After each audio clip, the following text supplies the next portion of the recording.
Semi-final 2. The New Jersey Titans and Andreas House, Mukta Ahmed, and a powerful batting lineup.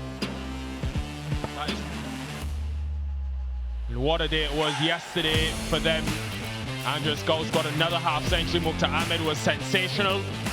And as we went into the night, excellent battle by the Phillies United side. Now time for the rematch between these two teams.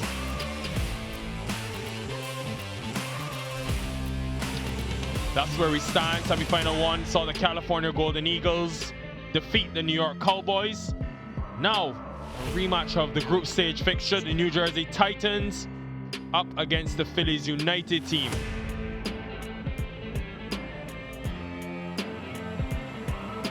Well, we had a thrilling encounter earlier today in semi-final 1. The New York Cowboys, who finished 4th in the group stages, completely surprised a very strong California Golden Eagles team. It was a tough toss to lose. They lost 5 wickets in the first 10 overs. But after that, it was carnage off the bat of the Cowboys, led by Hassan Khan, who came after Jonathan Foo's dismissal. And Sharanshu Bhatia, the vice-captain, really stepped up today. Mike Hazeman's alongside me. What a game that was, Mike. Yeah, it was a beauty. You know, it was a really strange game because they got so many runs at the end of the innings. 25 runs off the last over. The last 10 overs went for 105. They lost 5 for 50 in the first 10 overs. That was really weird. And then suddenly they leapt into gear and belted runs all over the place. So it was a strange scenario.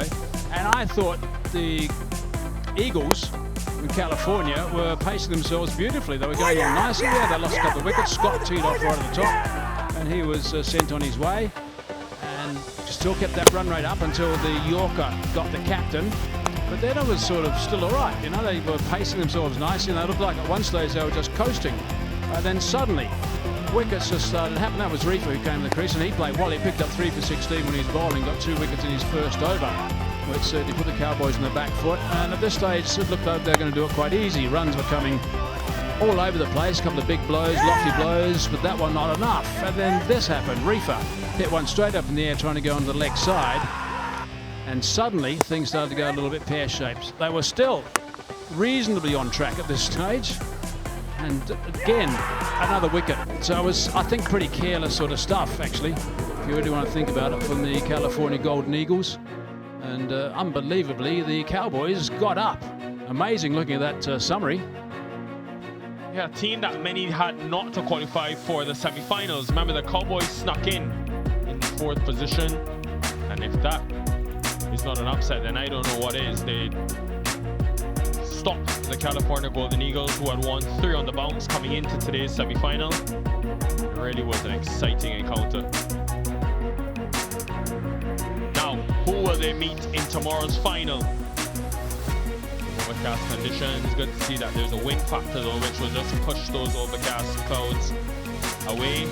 It's the Titans against Phillies United, live from the Broward County Stadium in Florida.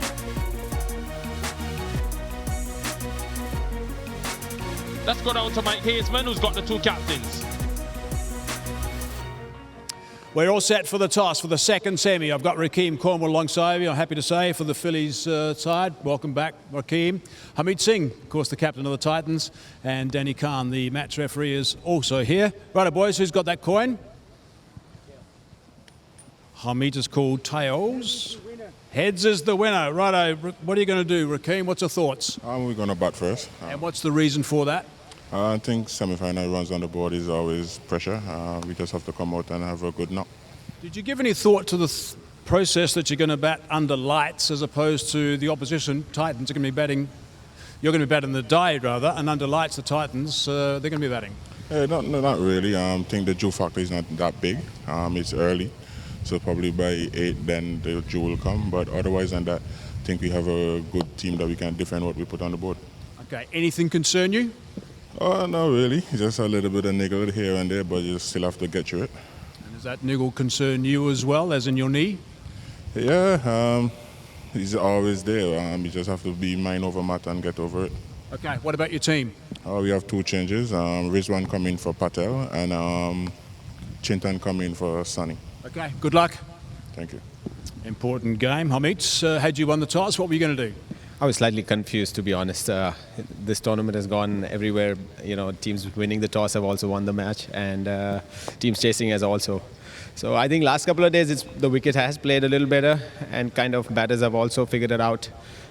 So I think chasing is not bad. Yeah. Okay, so you're not worried about batting under lights?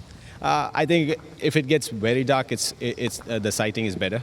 Hope it gets dark by the time we start batting. Yeah. Right. Now, what about the threat for Phillies? The Phillies, what concerns you about them? I think they're a good side. They have good all-rounders, and all of them are almost the guys who bat in the top order. They can bowl also. That's always a good thing to have in a team. And I think once we get the top order out, I think it all depends on their all-rounders, how they perform. What about the atmosphere in the change room of this big game? Yeah, it's good. Always exciting to play a semi-final, and I think we are all up for it. Okay, what about your team changes? Just Chawan coming in for Rahman, and I think all the other impact players we might use anytime. Okay. Hamid, good luck. Thank you. Okay, so the Phillies United have won the toss, and they've elected to bat first. Yeah, the toss is always interesting, especially given the nature of the surfaces here at the Central Broward County Stadium. Semi-final 2, that's the look at the Phillies United side. They've got a huge boost with Raheem Crowell. Remember the destruction Calvin Savage caused last night at the top of the order. And it'll be interesting to see if that opening pair comes out together.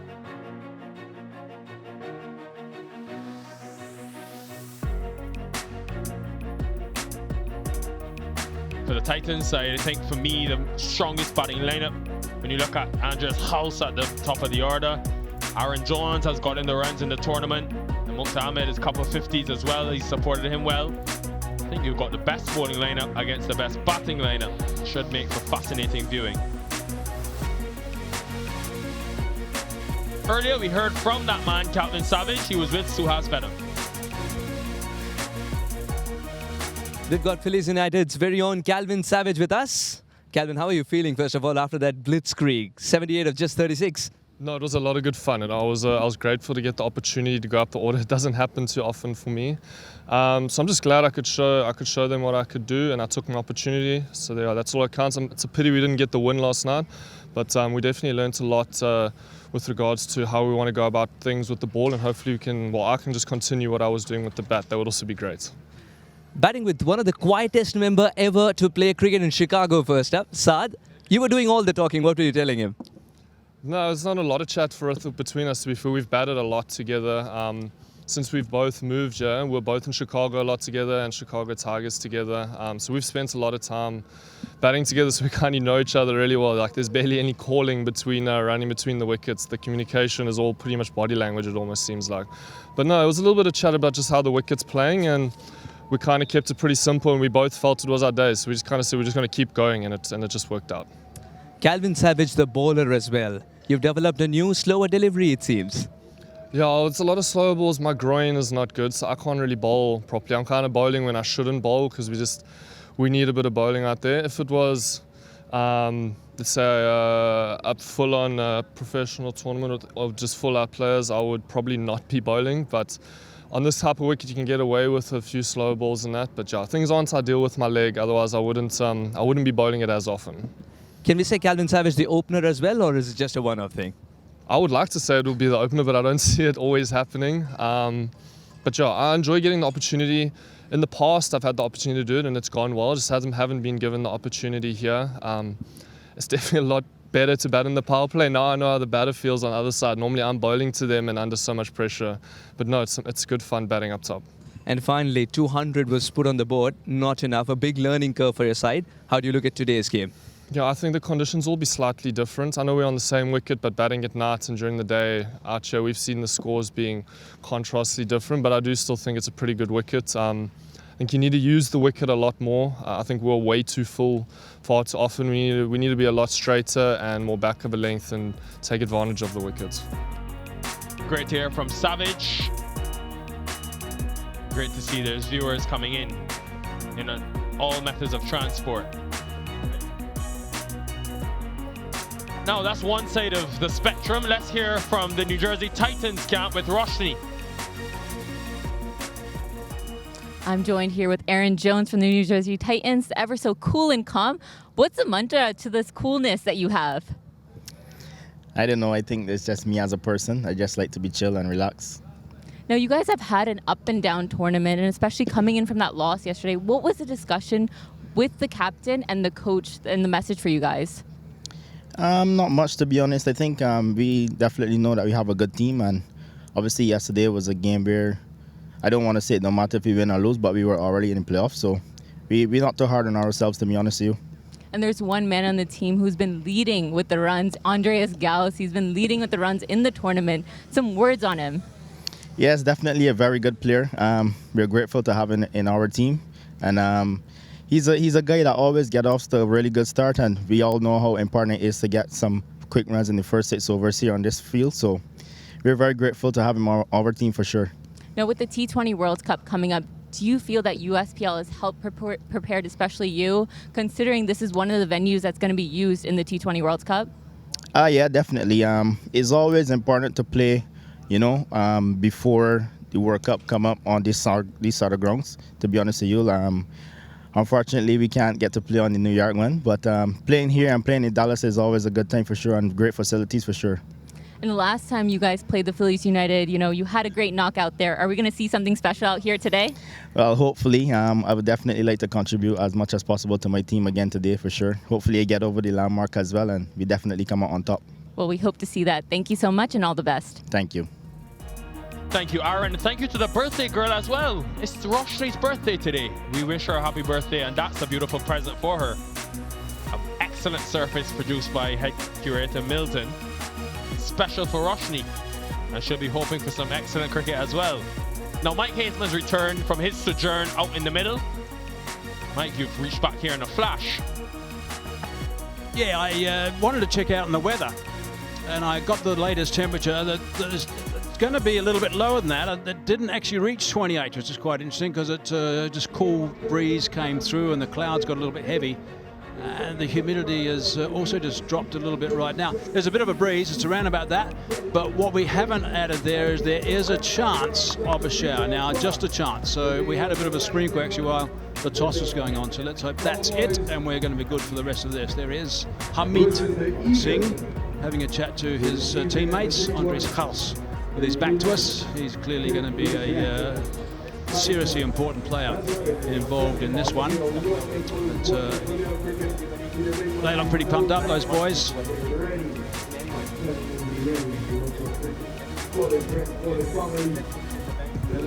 Pretty intense stuff from Harmeet Singh.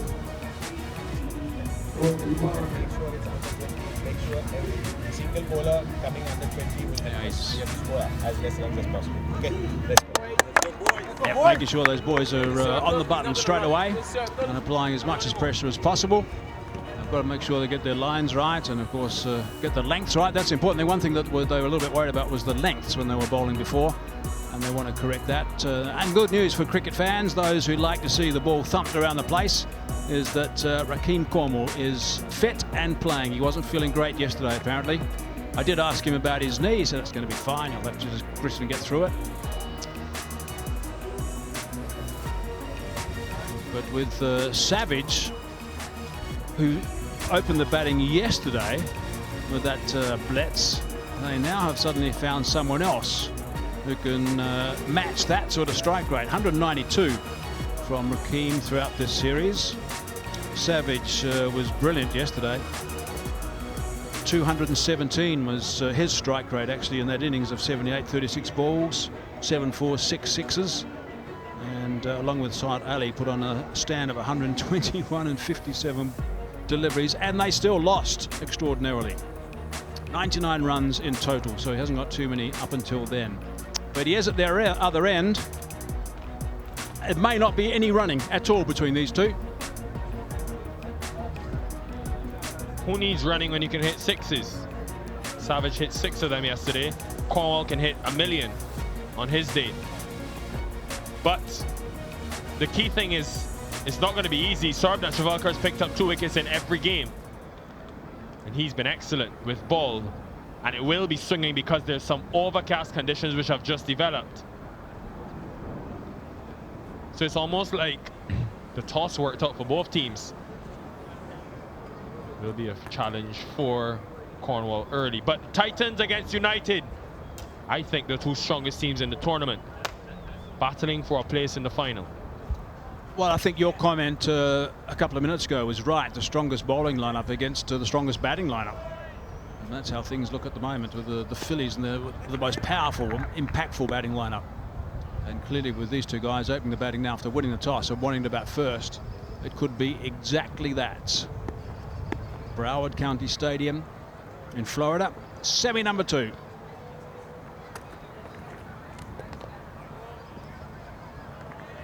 Some prodigious movement there.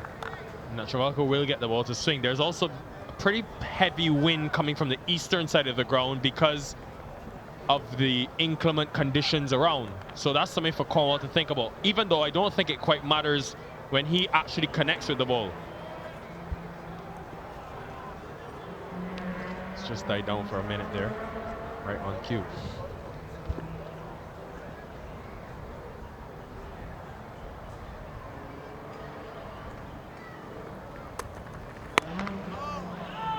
Yeah, that's gone. Out of the park, out of the stadium. Welcome to semi-final 2. So that is the first legitimate delivery of the semi-final. Pick the bones out of that. He has just slammed that for half a dozen and nonchalantly just walks around in the crease. Length delivery, goodbye. No, you would think he's taken a game off, missed with injury, maybe a few deliveries to get in. Nah, it's been pummeled out the ground. This is high box office entertainment for you at home, viewers. And if you're a cricket neutral, you're in an excellent position because these are two quality teams. How does Travalco respond? Tried, went full, and at the stumps, 6 of them.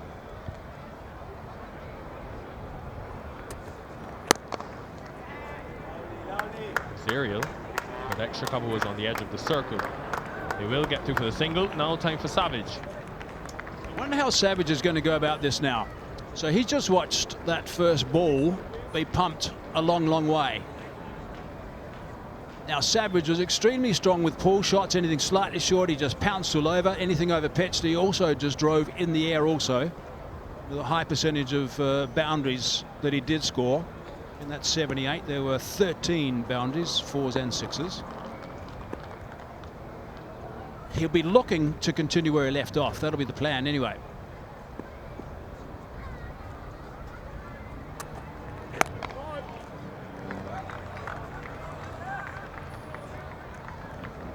The amazing thing about Savage in that knock yesterday, that's 78. 6 6s, all of them in that region from cow corner to long on and nowhere else. So it was very selective in the times he went big, and in terms of the boundaries on the ground, everything through the offside. So curious to see how that continues today, if it continues. Time for a field change. That similar long on region we just spoke about, there's a fielder being placed there. So Travalco has done his homework. Deep third comes into the circle. 2 deep on the leg side.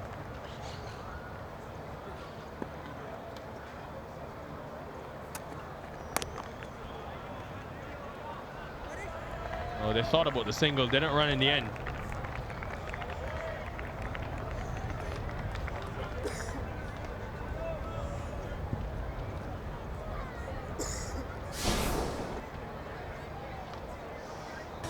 Well, he had some fun yesterday. Look at these shots, just unbelievable. Straight back past the bowler, driving on the ground, chopping back with a square, didn't matter. He just took them on all over the place. 6 on the onside, over the top of mid-off. Selected with some of the shots, but the others just slapped out of the ground. That's nicely bowled, a little bit of late swing.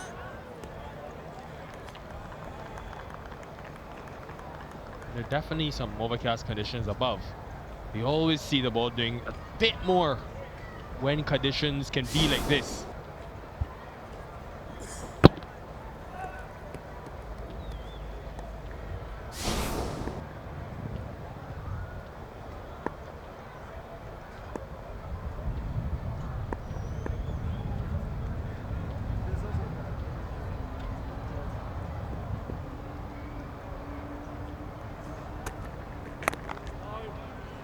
8 without loss.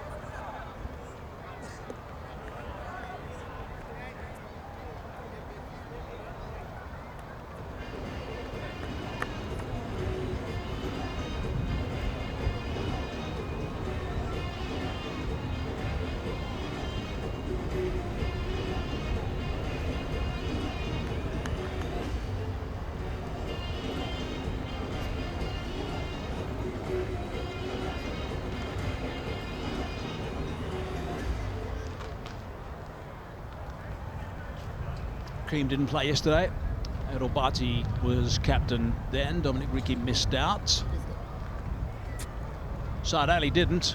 53 in no time in that partnership. He was playing a bit of a support role for Calvin Savage, but between them 121 in less than 10 overs and they still lost. I mean, I still can't work that one out, I'm afraid. Stephen Wigg is a very fine seamer. Swing bowler. Did a good job with his left arm. Has done throughout the entire tournament as well.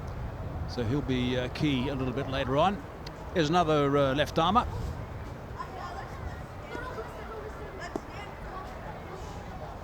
Zio Hawk. His economy rate throughout this series has been pretty good. 6 wickets as well. Best of 2 for 10. What length is he going to bowl? Thought that was a boundary, you know. Aaron Jones did well. Every time it leaves this man's bat, you think it's going to the boundary.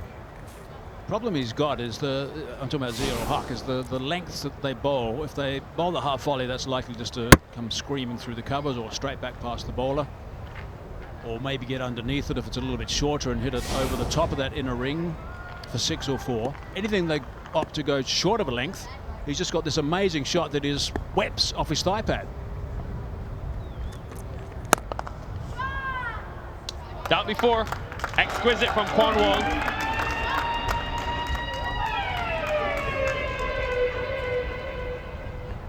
Savage 4 balls, didn't get off the mark. Cornwall 4 balls, 11 runs. Just transferring that weight.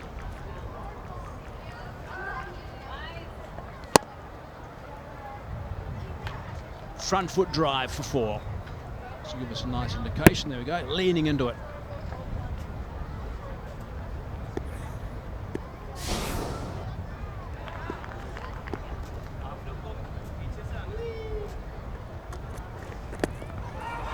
That will need to be the line. There's nobody on the boundary in the offside. No deep third, no deep point, no deep cover. So if he does go to a shorter length, it has to be straight. And of course, we'll expect to naturally swing the ball back in from this angle over the wicket to the right-hander. He can get a ball to just swing back in late and hit Cornwall on the pad. That could be how you dismiss him. Has to pitch in line though. 2 men boundary leg side.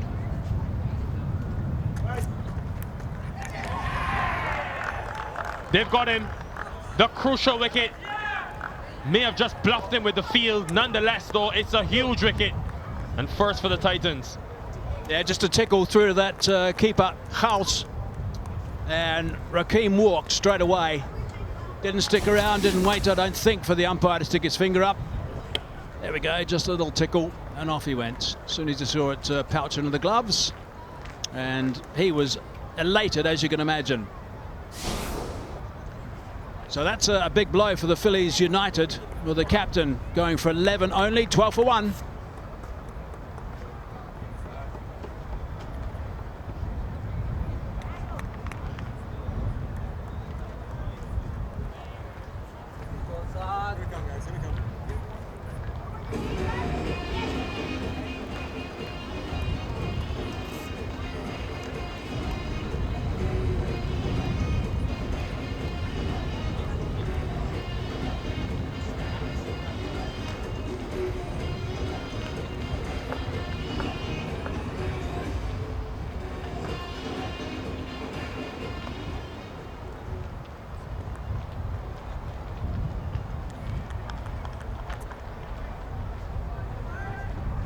Saad Ali's come to the crease at number 3. He's the 4th leading run scorer in this competition. It was a belligerent knock a night ago here. And this partnership took the game completely away at that stage. from the Golden Eagles. These two work so well in tandem. However, it's a different situation, you know, because last night they had nothing to lose. They were in the semi-finals, and I just wonder how that impacts Calvin Savage at the non-strikers end. Tell you one thing, the New Jersey Titans will be absolutely delighted that they've got that early breakthrough. They would have been concerned about Cornwall. They would realise if he bats for 10 overs or so that that could possibly take the game away, because he can't be so dominant. But now they've got rid of him. That is terrific work. Here's the neck.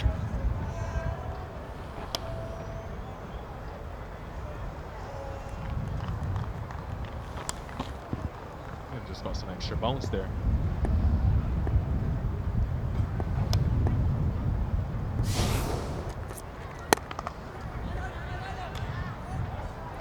Twelve for 1.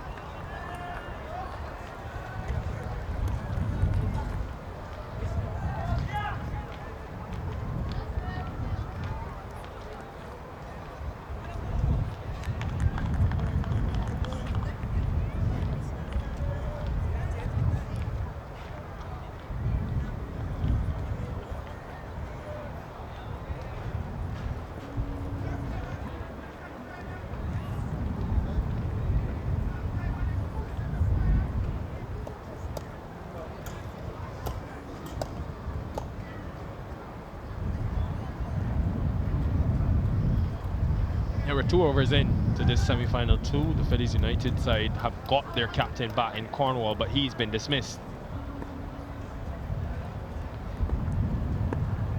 Will be Nacho Valkar, so left arm seam from both ends continuing.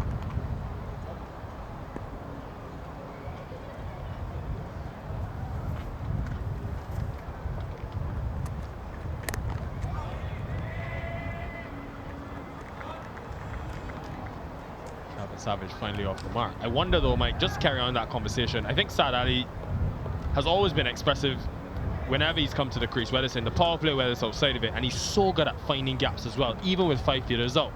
But for Savage, who doesn't have a lot of experience opening, does the situation now dictate the way he plays? It shouldn't. The way that he played yesterday was unbelievable, and he should continue that same mode. I did have a bit of a chat to him before he spoke to Sahas, and he said he was really looking forward to get out there again and doing pretty much the same if he could. So he was looking to have that mindset again. But he was expecting, I think, Rakeem to still be there for some time. You're right about Saad Ali. Best of 69 in this tournament, 53 yesterday, both in quick time.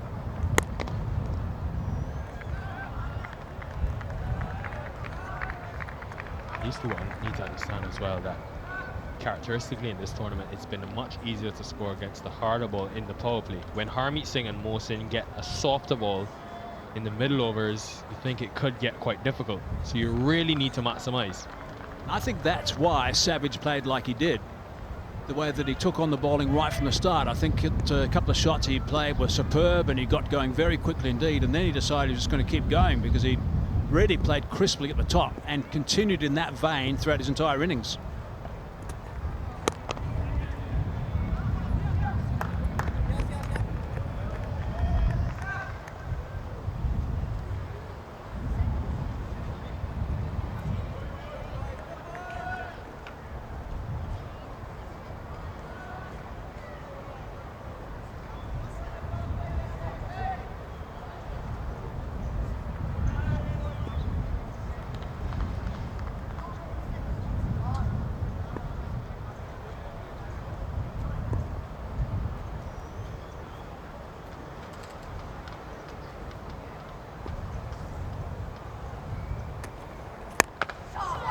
Down the track, and finally some intent from Savage. Maybe that's a sign of what's to come. Yeah, I think 5 balls is enough without a boundary. Just decided that I need to continue. Need to try and force the issue. Things are a little bit too quiet at the moment. Just a couple of steps down. And lots of air from Savage. Just seems like he loves that region. Every time he goes aerial, it's in that long on region. Outside the power play, if he's still there, I would consider having that cow corner and long on in case he miscues one. Right now, they've got mid wicket, actually no, square leg, and long on as the two deep fielders on the leg side.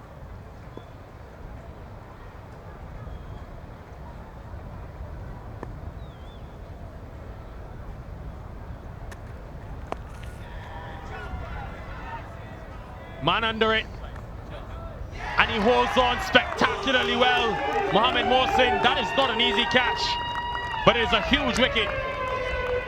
2 huge wickets now. That is the second big one. Savage looking to get after that as well, hitting it skyward. That's a very good catch from Mohsin. Had to cover some very good ground. It would have been swirling round a little bit.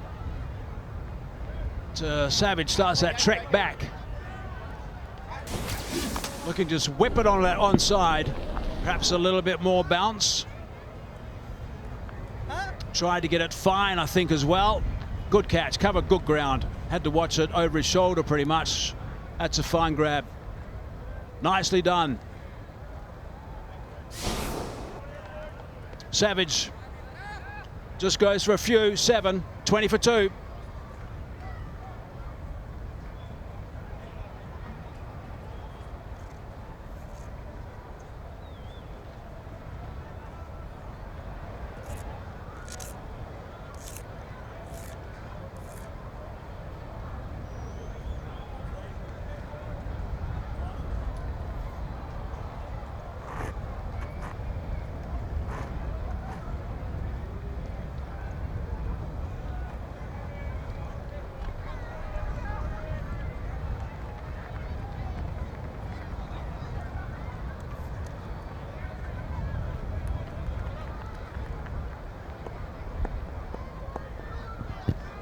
Gomel.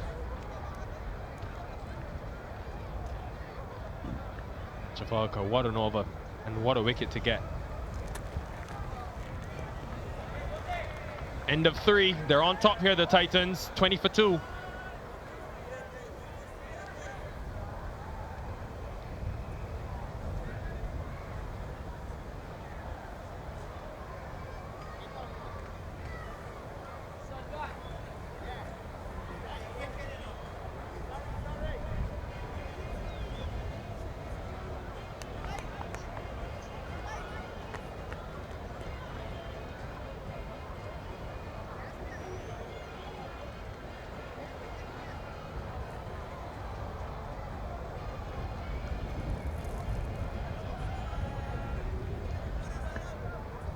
Beautiful day. And we're so privileged to get in these semi-finals. You think a week ago, this tournament, it was raining cats and dogs, as we say in the Caribbean. But the week has really developed nicely. And now we're down to 3 teams. Cowboys in the finals, anticipating one of these. Zia-ul-Haq.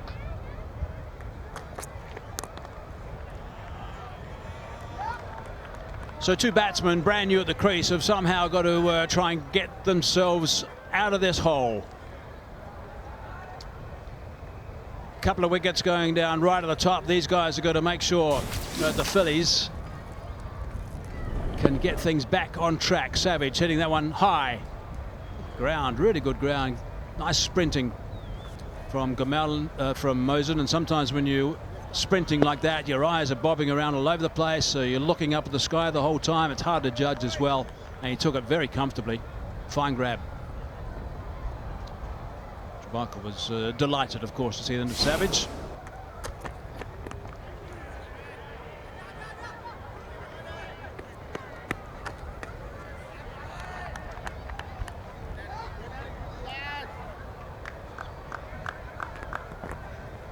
I want to say it's brave bowling by Javalka as well, because he had fine leg up, and you can see Savage, he was looking in that area before he actually faced the ball, and then the stroke would dictate he was trying to go over fine leg. It's a really good catch though, with the swirling wind we have, and catching has not been the easiest. But having that man in front of square tempted him into that shot. He backed himself, Javalka.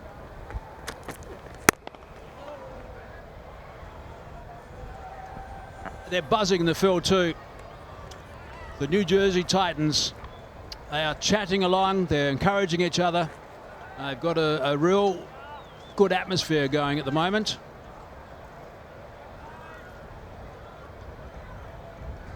Both these sides would have been disappointed yesterday, obviously. There is Amit Singh, the captain, with the dark glasses on.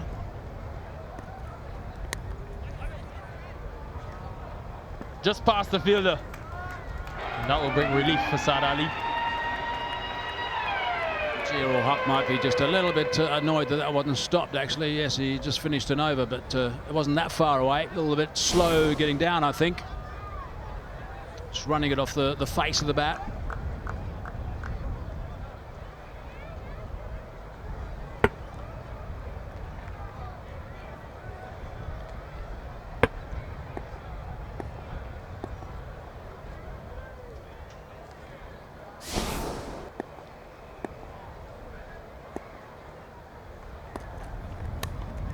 Off the edge, but no deep third, so another boundary.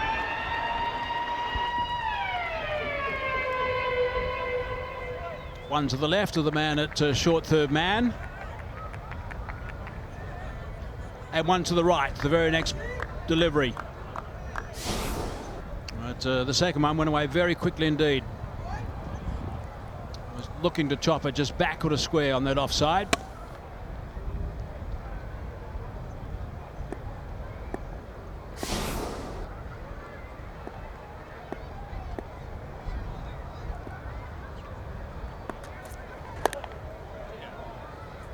Might be in trouble for that one. That's certainly above waist height. Oh, no, not called. I don't think. That was well above waist height, I think. 4 overs gone, 30 for 2.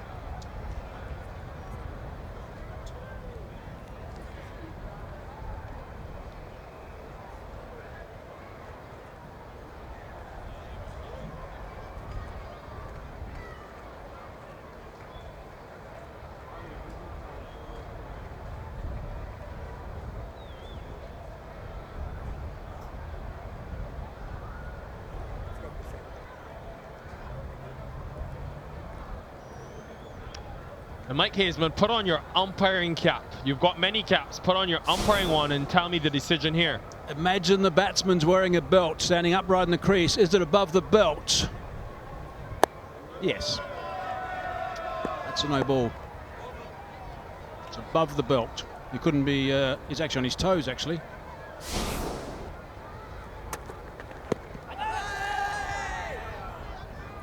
Pitching outside leg for starters.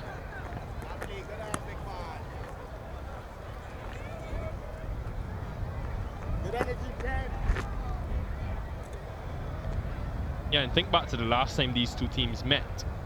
That was back in match 17. It was all about Mohamed Mohsin, and Travalkar and Ul Haq did well to build pressure in the power play. That's when Raheem Cornwall didn't open the batting. Mohsin got Cornwall out that day. He got 3 in that matchup.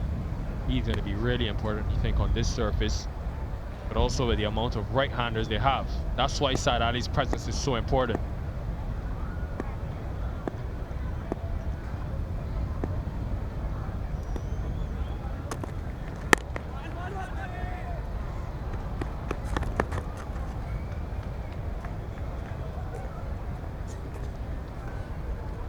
So they're going at just a shade under 7.5 at the over at the moment, but losing those 2 wickets. Their running between the wickets has been pretty tidy, and they're supporting each other out there and sharing whatever pressure is being built by these bowlers.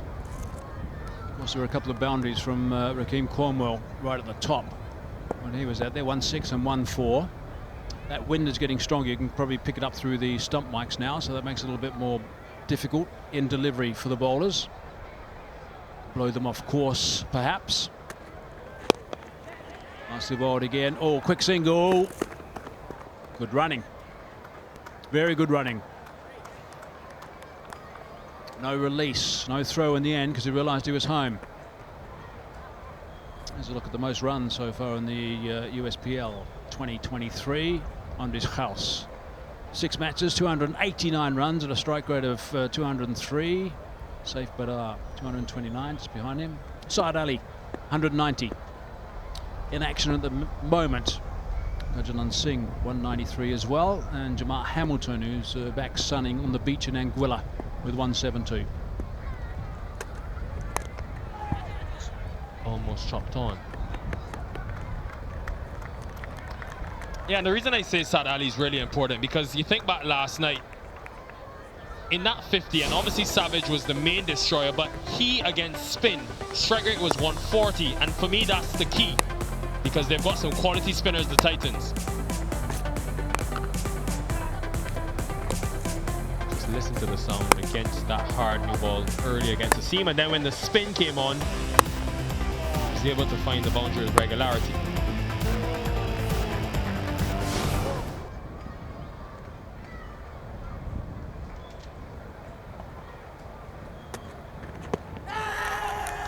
Now that I think again might have been pitching just outside leg. Leg by.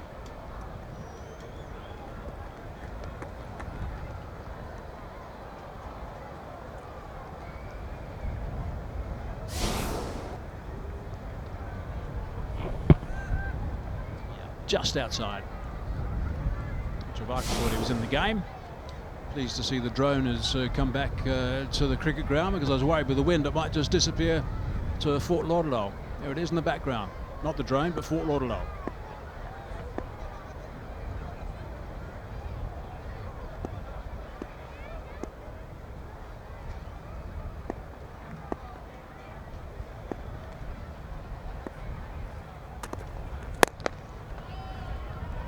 Gone. Another big wicket in the power play. And you think they've got their three most dangerous batters now. Phillies United in trouble. Gee, we're just pumping up the tyres of Saad Ali. And he's now gone. Cornwall, Savage, Ali. 3 in a row. Trying to go over the top. Couldn't get there. The skipper camping underneath that. Took the catch comfortably. And Netravalka has now got a couple. So not a good start for the Phillies United team. He goes for a dozen, 35 for 3.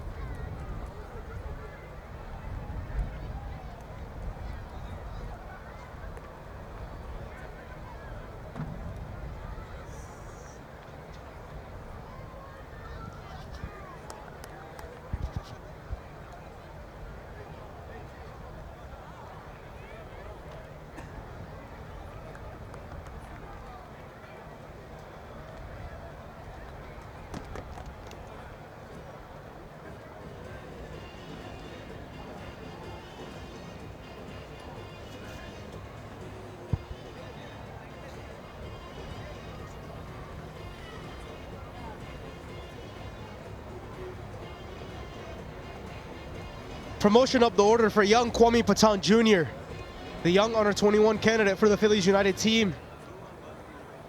In a bit of trouble here, the Phillies United losing their 3 main batsmen. The top 3 have to go back to the hut, and now the youngster has a lot of responsibility in a big knockout game. I'm Arian Singh, and I'm joined with my good friend, an international commentator and presenter, Mr. Suhas Vedam. Suhas, welcome. Thank you so much. I think you've added Mr. in there. That's the only point of concern, nothing else. 35 for 3, Phillies United in trouble. Very planned wicket that of Saad Ali. He's been seen more than once getting caught like that at mid-on. Harish Kakani now introduced. Such an improved cricketer, thanks to all the leagues that he plays in the West Coast. Terrific stop. That had 4 written over it. Jones has stopped it. This piece of fielding from the New Jersey Titans, not only today, but in the last couple of games, has been superb. It's been exceptional. I think Mukhtar Ahmed, that is, he's definitely saved a couple. Aaron Jones, correction. It's amazing to see that. Even while he dived, the ball ricocheted to the nearest fielder, and that's Griffith. Superb stuff on the vice captain of the national side.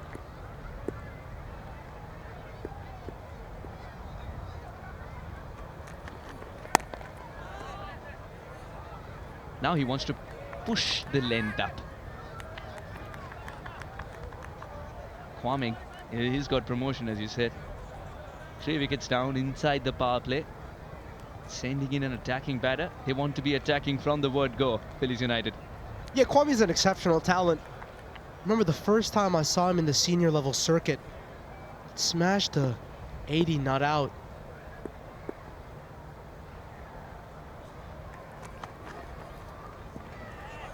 Against one of the sides that I was playing against, took the game away from us just in one instant, Kwame. That was the first time I met him. He's a very good cricketer, very humble youth cricketer.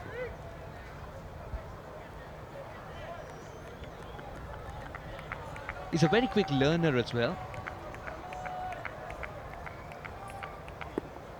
I remember one story of his when he got out to a short ball, and I was told that he kept on practicing it. After the game, staying back at the same place, practicing playing the short ball? No, practicing leaving that short ball.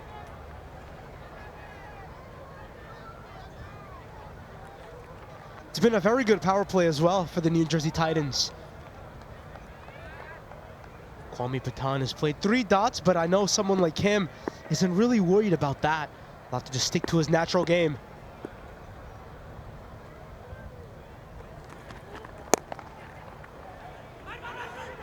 Would be tough. Oh, direct hit, and he was a goner.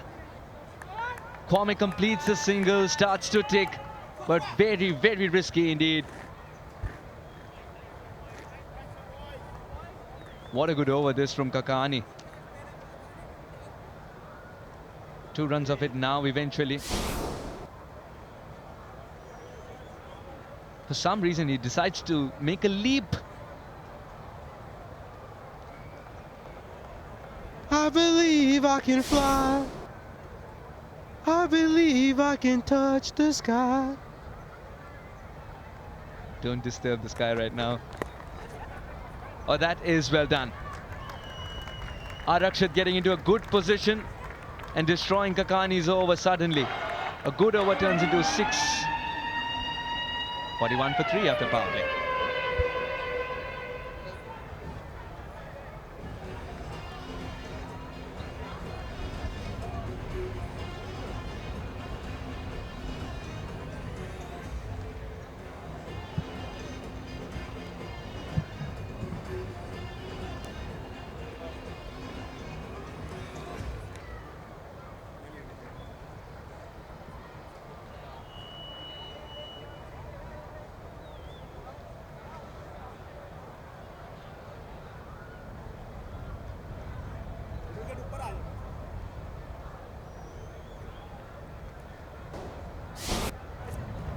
These are the wickets. First it was Cornwall. Ziaul Haq getting the better of him eventually. He started off well. This was a huge wicket.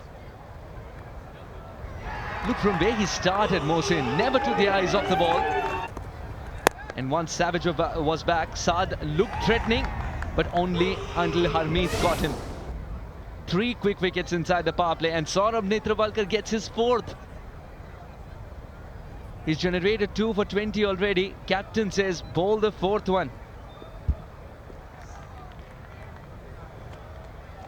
That's a good move from skipper Harmeet Singh. I think he's saying to move a deep point and get someone inside the circle. Is it because slightly overcast conditions as well? Breeze is perfect for that swing.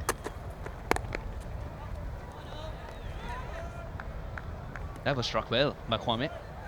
He's not someone who's short of confidence. He might not have the runs right now, but he's not short of confidence. Yeah, well, something I know about Kwame is that he loves playing cricket. Doesn't matter if he's wicket keeping, fielding, batting, even bowling. He just enjoys the game in all aspects. He's someone that doesn't take pressure in any circumstance.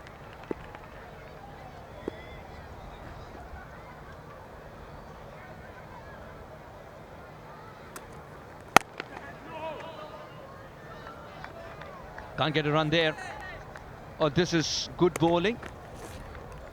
And lovely field setting.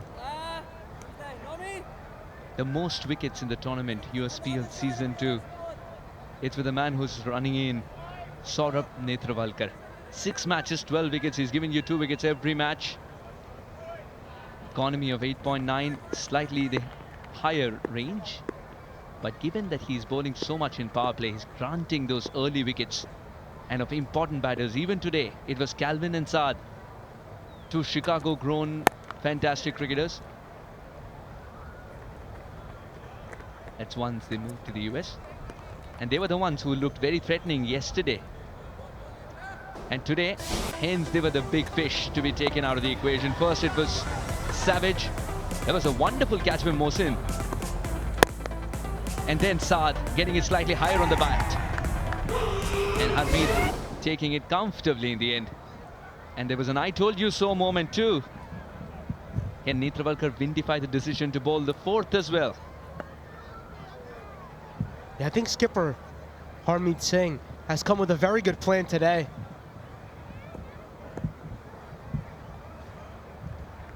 As far as Saurabh's concerned, someone who started playing in the Maidans of Mumbai, making it to the Mumbai side too in India.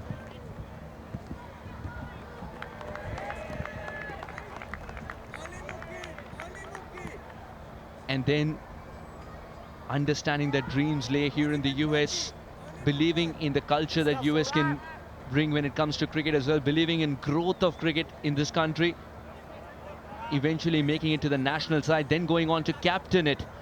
Saurabh Netravalkar has grown from strength to strength. Loves the white ball cricket. Met him first time in Oman at the Cricket World Cup League 2 where he was leading the side. And he's someone who believes that captaincy doesn't weigh him down. It unlocks new potential in him.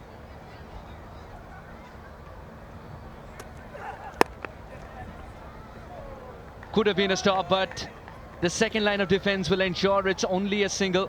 Remember, the man who threw the ball, Ian Dave, is not someone who's known to throw the ball from long distances. He's usually seen behind the wickets. Yeah, and this is high time for someone like Saurabh Netravalkar because the 2024 World Cup is coming up soon, and the US will be hosting it with the West Indies. So if you're looking to play in these domestic tournaments, to ensure proper preparation and execution is done before that World Cup is held. Obviously the USA, first time they're playing in one of those World Cups.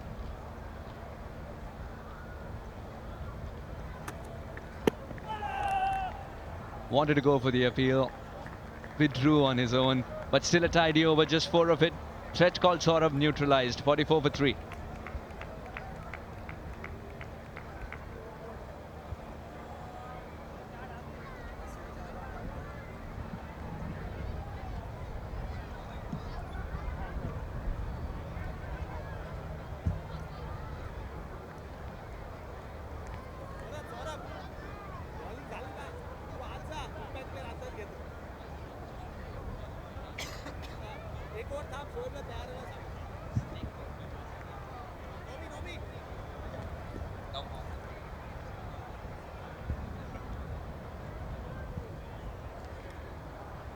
It's been a very good piece of pace bowling, and wow, just look at the beautiful rainbow. Hope there's a leprechaun waiting at the end of it with a pot of gold. I told you, USPL is a very colorful tournament. The heavens opened up, we saw some unbelievable sunsets, and now to make it even more idyllic, the rainbow too. What a story it's been, a carnival of cricket for the last so many days. Now coming towards the end of the tournament, there is a gift every single day. The first time we'll see introduction of spin in this game. Captain has thrown it to Noman Anwar, usually opening proceedings with the bat, but now we'll see him with ball in hand.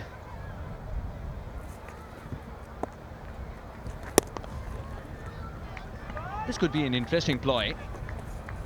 Noman Anwar for the 8th over. I think what's tempted Harmeet to give Noman a chance with the ball in hand is that Kwame is still new to the crease and Arakshit is scoring runner ball. He's got 1 delivery away for 4, but that was a poor one as well, remember. Arakshit has been slightly short of runs. Kwame is yet to produce that big innings. with the left-hander in the mix on, but he's taken him on, and he's taken him on big time. 50 comes up for the Phillies United in superb style. He just slapped it. He slapped it like two friends laughing at a joke together. My goodness, Kwame Patan Jr. coming to play some serious cricket, my friend.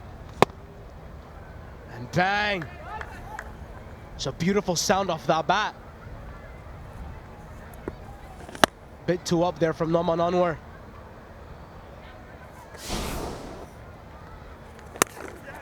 He'd already made room to go through the offside, gets it in the gap as well. Kwame is one of the quickest runners, but this is going to be touch and go. Had he collected, the story could have been different.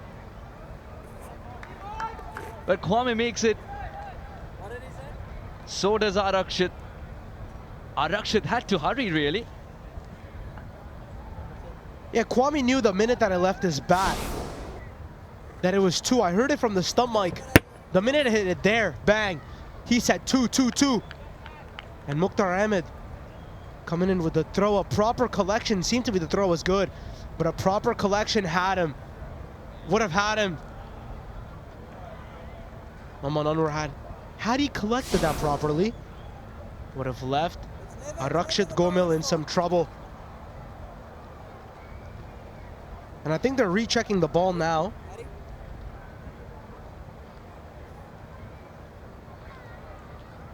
Just making sure it's in proper condition to play.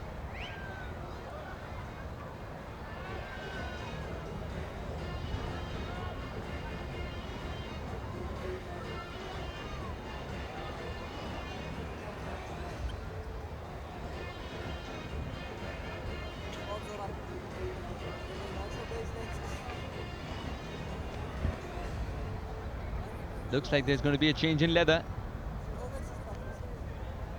And whichever one that the umpire has picked, he's got to show it to the fielding captain and also the batter. Something that resembles 54 for 3, but you can never find a ball that's close to the one that you're losing.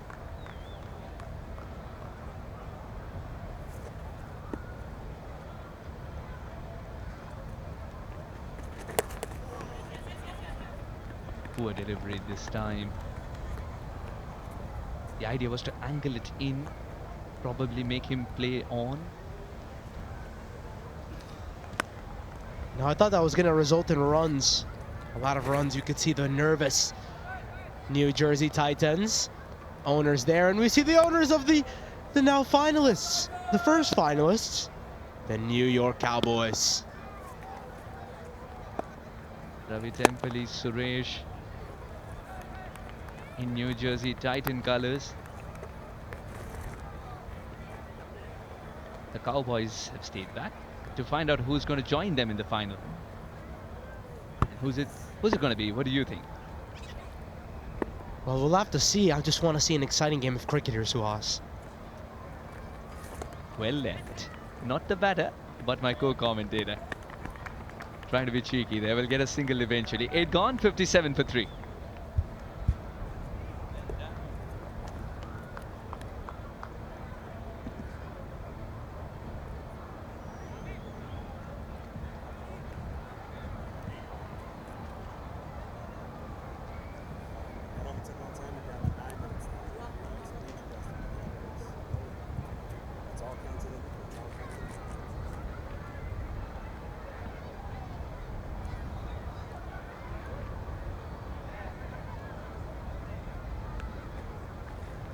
$57 for 3 in 8 overs. 3 sixes already, 4 boundaries already. Kwame Patan pushed 1 and converted that into 2. And 17 singles, 57 for 3 Phillies United in 8 overs. Do you reckon it's here to see its country cousin? The drone? A nice little heli there. Heli action. Love to see the skipper coming in now. Hopefully that decision is not impacted by the helicopter. Harmeet Singh coming in now, the skipper. We got another option with spin with Aaron Jones. Does every drone aspire to be a helicopter someday? 7 wickets for Harmeet Singh, 4 for 20 being his best. Off late, he's been coming in at times when his team has already done the job, barring one game that they eventually lost.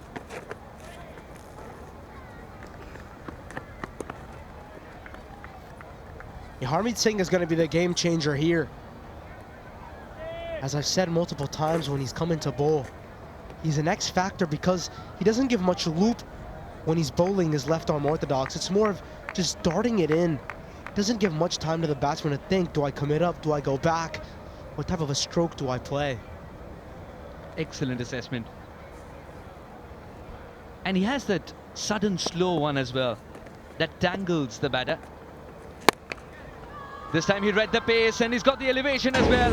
Rakshit Gomail has started the assault. And youngsters, I hope you're watching, because this is a player you want to learn from. Rakshit Gomail has just picked it up. And these two have definitely played a lot of cricket in the Mumbai circles, Harmeet Singh and Rakshit Gomail. So they must have a good understanding of each other.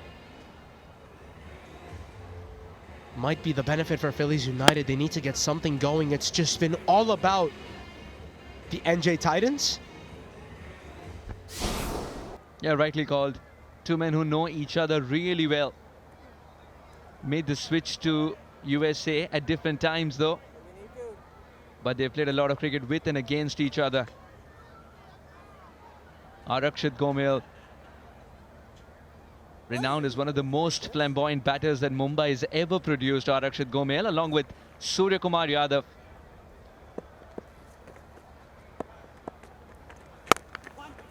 Today, can he find form? Rakshit has been getting the starts. This could mean another run. This is indeed another run. Mukhtar Ahmed out of all people.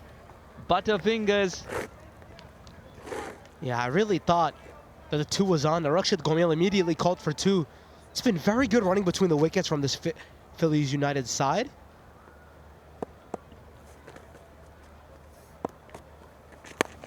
I think with Kwame Pathan, you don't have to worry about the single being converted into 2. He's one of the quickest runners that you can have as partners. Yeah, he's very good in that aspect, Kwame. And just like that, tap and run is something that both the batters will subscribe to. Already 10 of the over. Harmeet Singh, a little expensive. Not the way that I thought he'd start his first 6. But again, that all could change to us. If he takes a wicket here, we'd start going biased. We'd start saying what an over from him. Is it the slower one coming up? It was slow, loopy, but still drivable. Wants that single and makes it in the end. Frustration for the captain of NJ Titans. 9 overs gone, 68 for 3.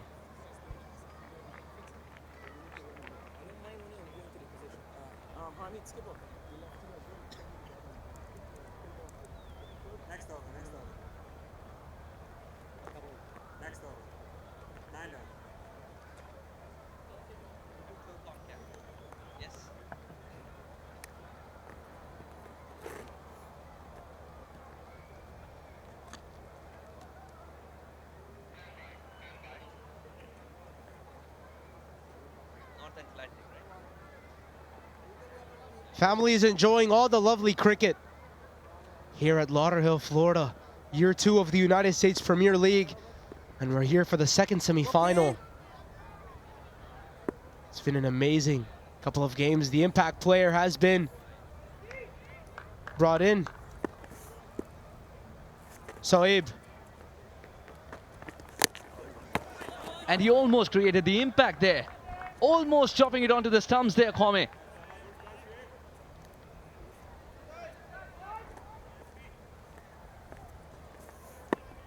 Would you believe it? Lot of dancing around, and it ends with a huge hit.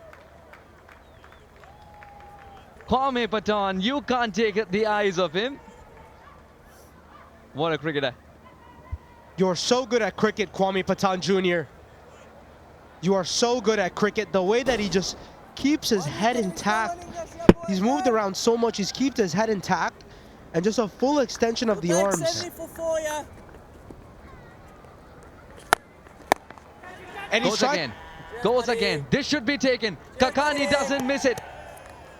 Shoaib Thai has had the last laugh, but that 6 was something that got Kwame Patan thinking, let's have another. He's tried to play the similar shot once again.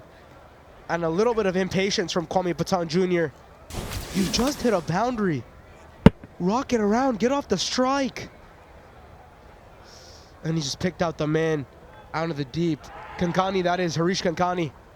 A good take on the boundary. And yeah, look at that celebration from the impact player, bringing in high impacts early on. Young Kwame Patan Jr. given a promotion, makes 19 from it. Phillies United 74 for 4.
The man from Guyana plays most of his cricket in New Jersey. Dominic Ricky in at 5. Sorry, in at 6. Usually opens proceedings, but today we'll see him coming in at number 6. A lot of responsibility here, Suhas. True. It's a new role for him in the big semi-final. The idea was to give good starts when he started the tournament. Now in the middle order, coming in at number 6.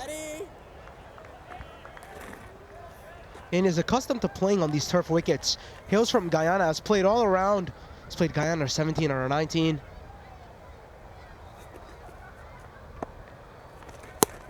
Having played all over in Everest and Transport in Guyana, he's definitely accustomed to coming in and playing in these high pressure situations. He's got one ball to go until the halfway mark, but it's just been all about the men from New Jersey, the men from Hoboken. Nothing about the Phillies center.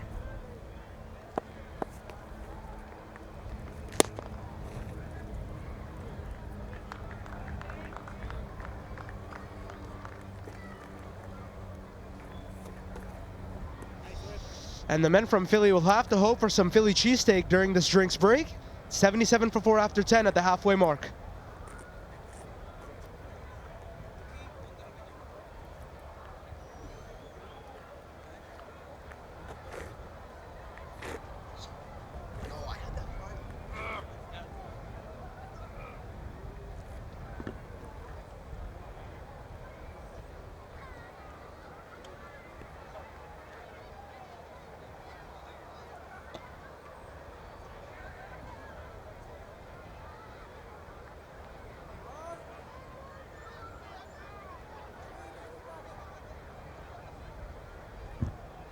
Cornwall went for 11. Savage Saad together were able to add 19 only. Wickets during the wrong time for Phillies United. Then some momentum. Akarshit getting a good start here. They would want to believe Akarshit is the man today. Let's go down to Nikhil. He's got company. Well, we've had so much experience on the field in this year's USPL, so I've come in the stands to find some young, inexperienced, the future USPL cricketers. I've got Sid here. Sid, tell me about the action. What have you enjoyed about the tournament today? I think I've enjoyed seeing like the number of world-class players here today, the shots they play, the fitness level, and how they feel bat and ball. Okay, that's Sid to my left. Now to my right is Vishnu. Vishnu, he said some world-class players. Anyone in particular that you saw today that you were really impressed by? Rakeem Cornwall and Calvin Savage from their boundaries, and then lots of other players because of how fast they run. Yeah, that's been amazing to see. And Satwik, you guys are here actually for a cricket trip. Tell us about your team. Where are you in Florida, and what brought you to the cricket today? So our team is North Atlanta Cricket Academy, and we're from Atlanta. And like our team, we're right now playing for a big tournament to see like who is the best out of all the other teams in the whole cricket in the U.S. And right now, out of 3 of our games, we're right now playing 4. 3 of our games, we won 2 and lost 1. And it's a big thing for us because like it helps us understand how we play and like what our strengths and weaknesses are. Wow, we might have to enter this team in that USPL. Now, I'm coming to Sharon here. And Sharon, out of this group here, I know there's a lot of competitiveness within you guys. Who would you say? Tell me a secret, softly so your teammates don't hear. Who is the best out of you guys? Vishnu. Vishnu, he's got some big claim. But guys, look, I heard you guys in the stands throughout the innings chanting, singing. I want to hear what those chants were. You have to give it to us because those at home need to hear. They want to hear. So tell us. Start singing. Go on. Ooh, ah, shagada, lagada, lagada, ooh, ah, shagada, lagada, lagada. We want another one, just like the other one. Come on, come on, come on. Right, well, you don't need it much else. This is entertainment in the stands. Guys, before we go, wave goodbye to the drone before we send it back upstairs. Back to you guys.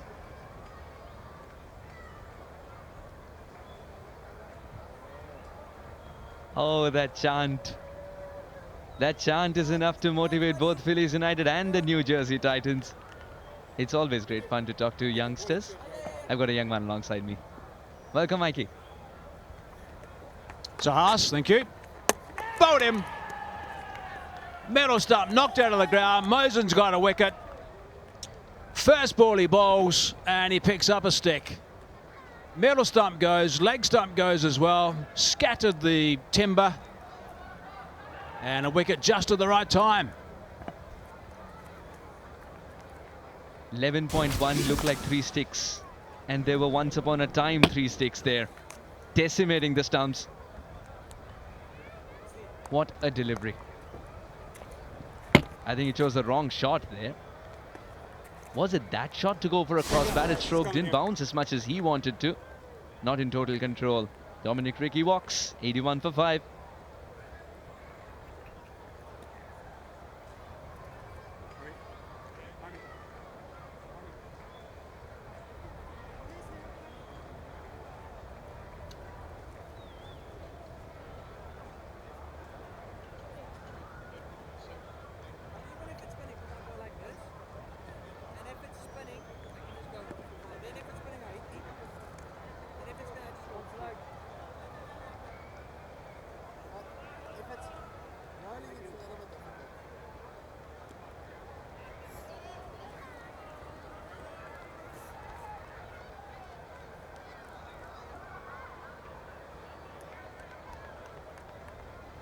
The man with the right amount of experience and exuberance to be walking out at this stage, 81 for 5.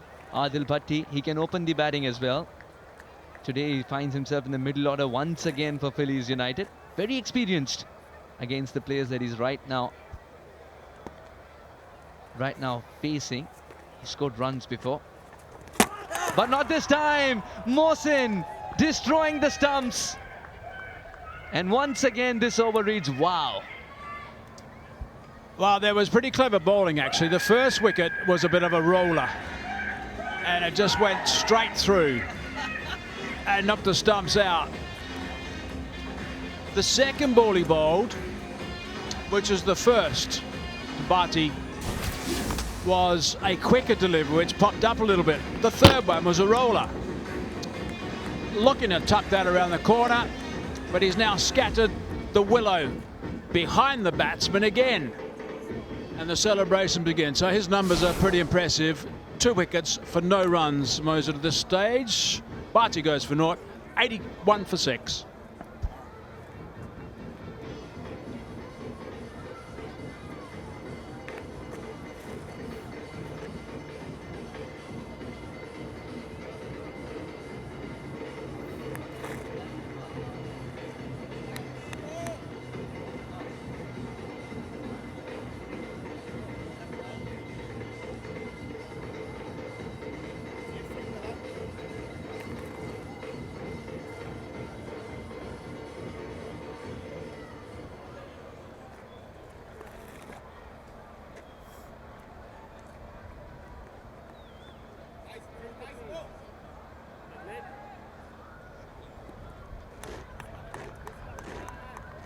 '81 for 6 in 11.3. Stuttering at 81. Oh, the Phillies United. Justin Dill has walked out of bat. 5 games, 36 runs. 32 of them came in a single game. Otherwise, has been struggling with the bat. There was something going on with Andries Gels before Bharti faced up, actually. He was actually telling someone in the covers how to play against Mosen. He was saying, you just rock on the back foot. If it doesn't turn, you can just ease it on the onside. If it does turn, you can go with it and play it on the offside. Now, a little mind game was being played, I think, by Gels. They're sneaky, those people that come from Bloemfontein, or these days Texas. They can't count either. He thought it was over. Do you think Ricky and Bhatti heard it or didn't hear it? Just 1 run of the over and 2 wickets. And that's the way it shall stay. No, they've stolen a single. Aaron Jones did put in the dive. 2 runs of the over. Those many wickets as well. 83 for 6.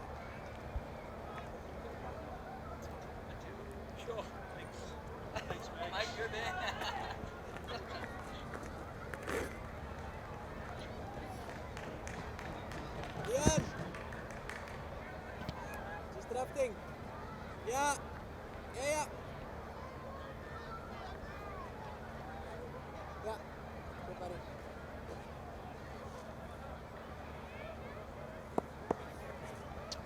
83 for 6 at the moment. 12 overs gone only. They haven't got that run rate up at all. It's just under 7s. They've just lost wickets at all the wrong times, I'm afraid. It's just been crazy. Mosen's picked up 2 wickets in that last over, conceded just 2 in his first. So good work from him. Very similar deliveries, actually, both of them. Just rollers, really.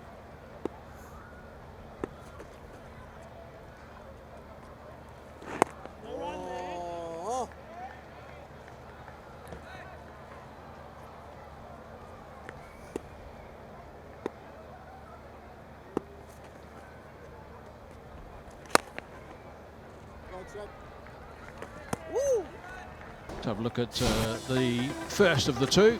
Ricky just looking to swipe across the line, knocking middle pole out the ground. And that one also knocking middle pole out the ground, but also challenging the leg stump. So 2 rollers with 2 quite indifferent shots, I think. Can safely say. First ball of his spell.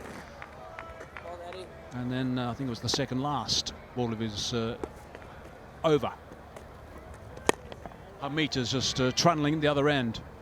Hasn't got the wickets column yet, but he's kept things nice and tight.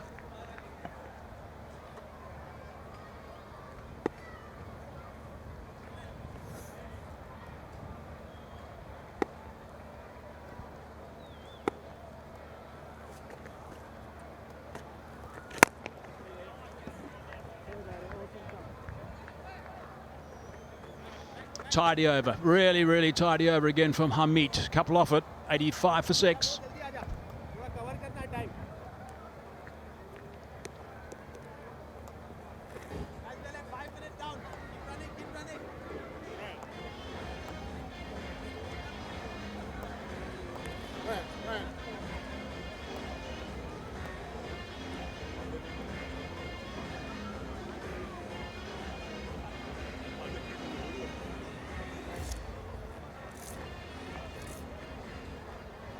Javolka has picked up the most wickets at the top with the seamers, 2 for 23 off his 4 overs. He's done 12 dot balls as well. And Mosen with leg spin has also just picked up 2 wickets for just 2 runs off his first over. Fall of wickets, 12, 20, 35. Bit of recovery, then 74, 81, 81. It's just a crazy situation in this tournament of late, over the last couple of days actually, yesterday and today, where wickets just fell at all the wrong times. As far as the batting side is concerned, gave that one a bit more of a rip, did Mosen. That run rate is just dropping all the time. As soon as wicket starts tumbling, the run rate disappears. Shade under 7 before this over was started.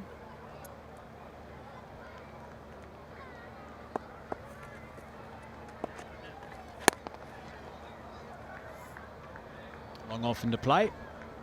So 6 down. I guess these 2 batsmen, Gumel and Dill, they can't do anything in respect to taking too many risks. They've just got to try and somehow build some sort of partnership and then have a dip towards the end. Although, as I say that, it tries to go downtown and another wicket is gone. Mosen is destroying them. Well, I heard you speaking about Mohamed Mohsin, Mike. He's got 6 wickets in the tournament. 3 against the United side in the group stages, and now 3 here against them in the semi-finals. No wickets against anyone else. I'm not sure what they did to him, but clearly he's not happy. And Justin Dill showed last night that he's capable of hitting a few maximums, so this is an important wicket. And that man, Trevon Griffith, hasn't had much to do with bat in hand, but he is an unbelievable fielder.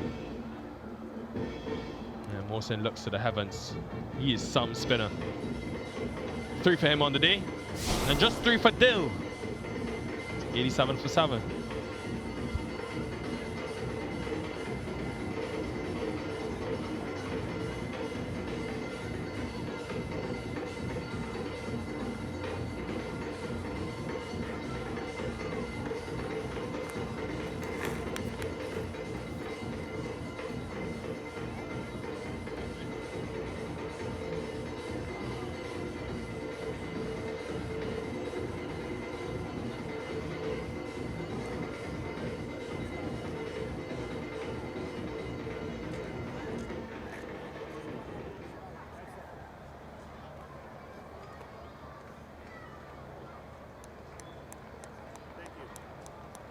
The lights have been burning for a while now, about 30 minutes. They don't normally come on until around about 5 minutes time normally. It's been a bit overcast since this second semi-final got underway. Bright sunshine this morning, and it was bright for an hour or so after that. House is wanting 1 step to his left in the covers.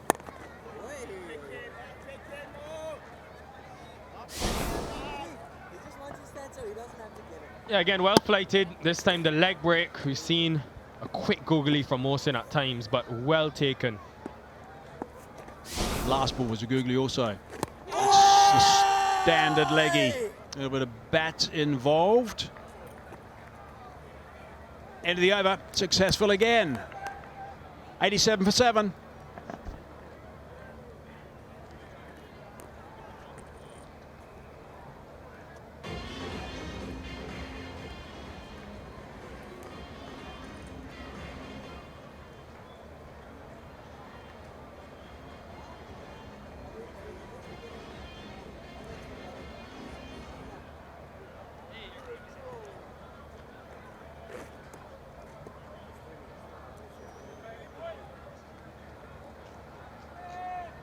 So 14 overs gone, 87 for 7. They're in trouble, Phillies United. Big semi-final, semi number 2. Winner of this goes through to the final against the Cowboys. which is a bit of a surprise. The Cowboys scrambled into the final position in the 4 yesterday with a terrific win. And now they're through to the final. The Phillies United are struggling. New Jersey Titans are doing very well at this stage. Very happy with the way things are going. I'm sure Gels is just suggesting if he wants to put a slip in. Set that down the ground. How far has that gone? Gone a long way. 6 runs. Nice shots. Need a few more of those. They saved Rizwan Mazara for number 9. Shots like that. Not sure why. But much needed. Getting close to that 100 mark. I think they'll need at least 140 with that batting lineup.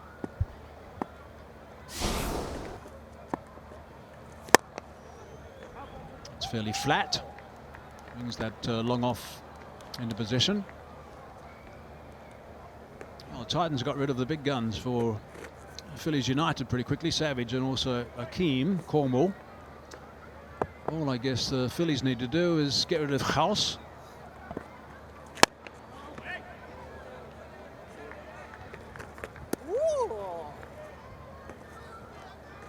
Scores of 120 and 84 in the last couple of knocks for him as keeper.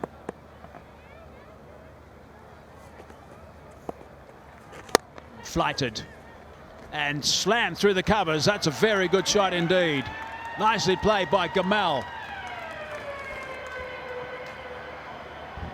Yeah, Rakshit Gamal into the 30s now. And you don't see too many batters taking on Harmeet Singh. First the maximum in this over, now boundary. 12 has come from it. They can continue in this vein for the remaining of the innings. Get themselves up to that 150 mark, they'll be competitive. Edge of the circle, just the single.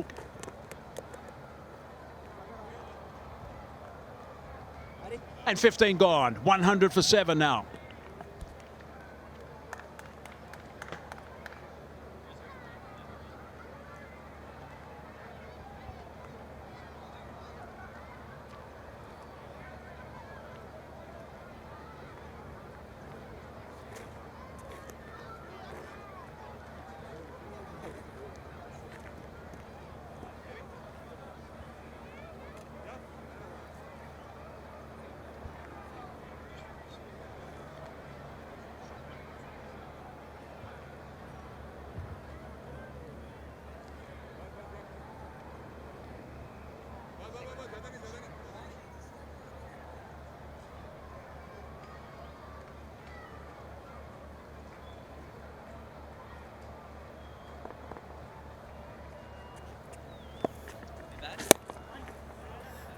Yeah, you went to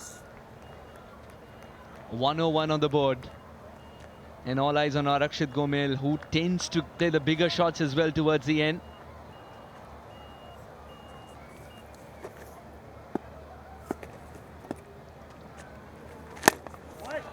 Oh, that's much better from Mohsin. The Yorker length. Difficult to get underneath this one. And Mazhar knows.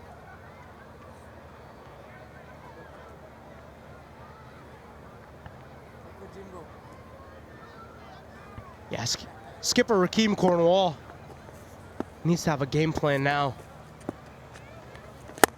as to what to do. His team is in a bit of bother as Rizwan Mazhar just hits one away for 4. And still, look at that face of Rakeem. He's calm and collected as a most successful skipper would do. The key was opening the face of the bat. To take it further away with torque, away from Kakani it goes.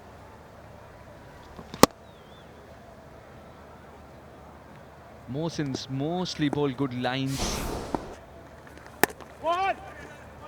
This time slightly shorter, direct hit would be interesting. Makes it there. Mazhar. Andres Gels enjoyed it. There's a bit of banter.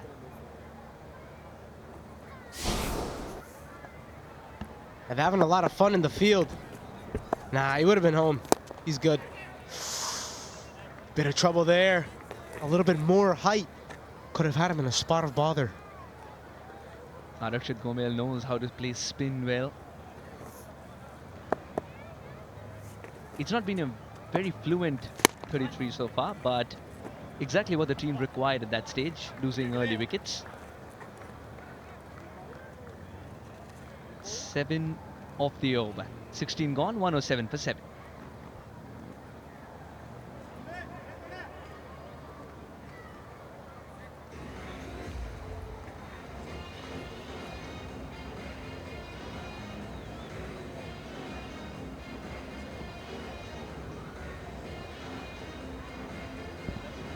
This was the league stage game.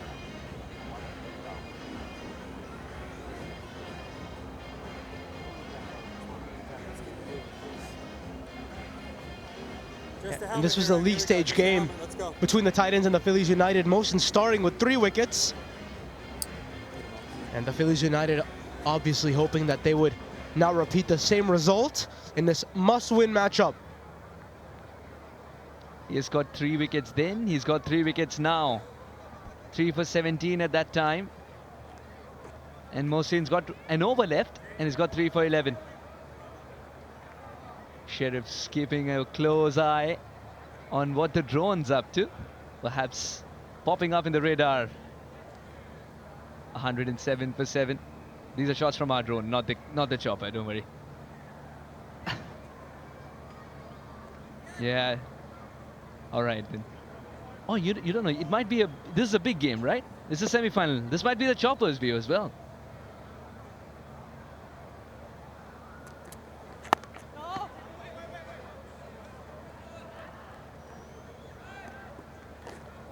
Then a good start from Zia-ul Haq. Again, given ball in hand once again from skipper Harmeet Singh. Having bowled out himself.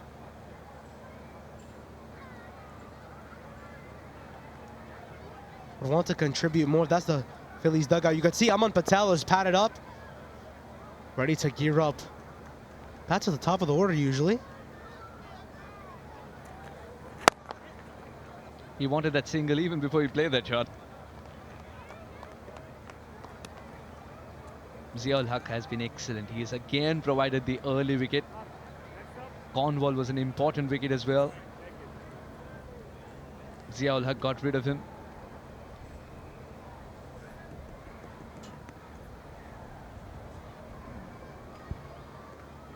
Someone like a Rizwan Mazhar needs to step up on this occasion.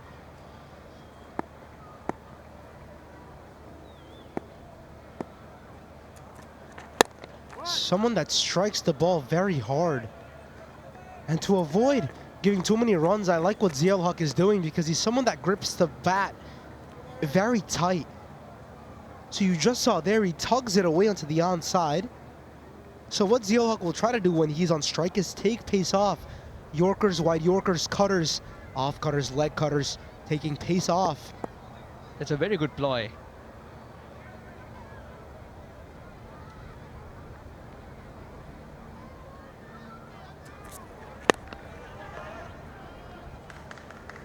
In control as he played the shot. Rakshit knew there is a deep fielder lurking.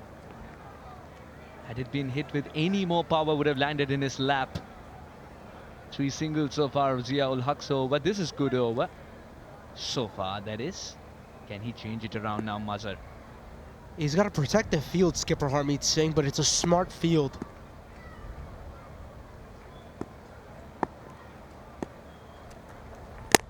The men from Philadelphia need runs, and having this type of a protective field really restricts them from that goal.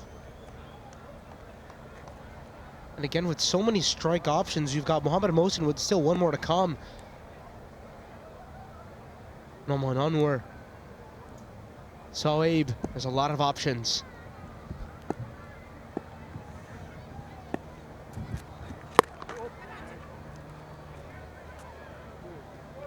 Just 3 runs of Zia-ul Haq over. 17 gone, 110 for 7.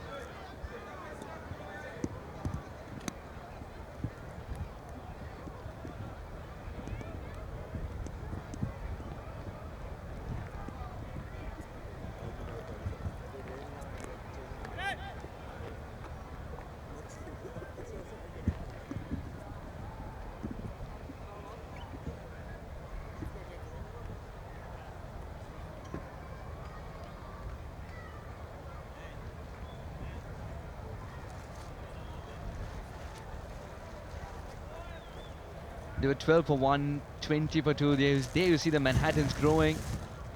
Then suddenly wickets fell at regular intervals.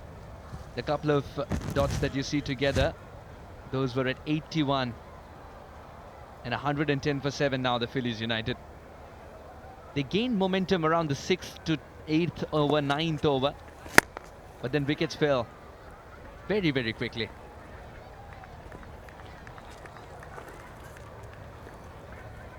It's been good here so far from skipper Harmeet Singh.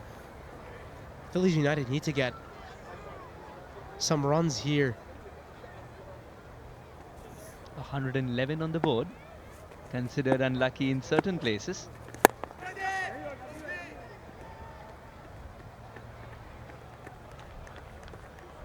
It's one of the best fielders there, Trevon.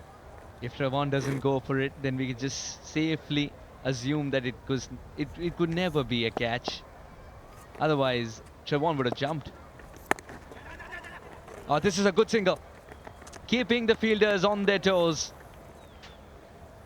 We've discussed our Rakshit going leg side. Mazhar can tonk the ball a long way, but the running between the wickets in this partnership of 26 has also been very impressive.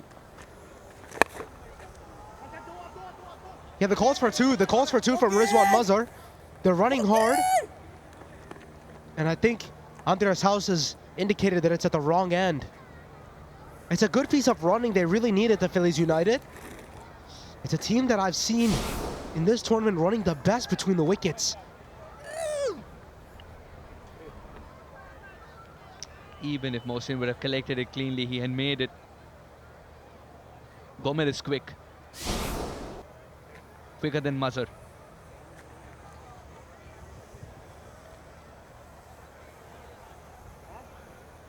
Checking for a short run.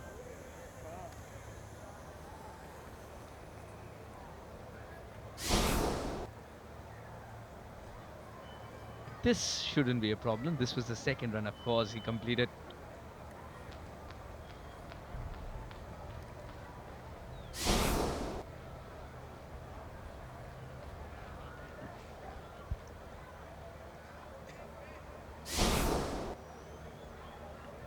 Yeah, I think they're just checking to see if he's a run short, and yeah, he seems to be a run short.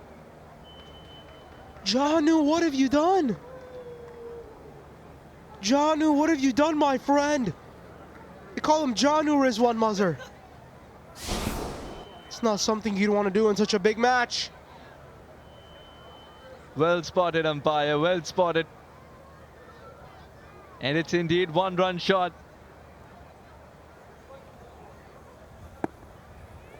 So where there should have been two, there is one.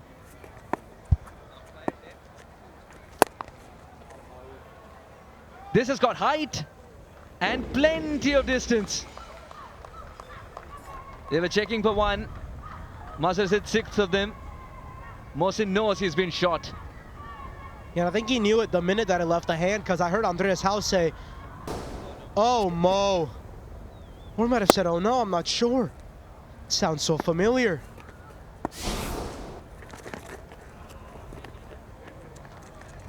The quickest of his deliveries was saved for the last. 18 gone, 120 for 7.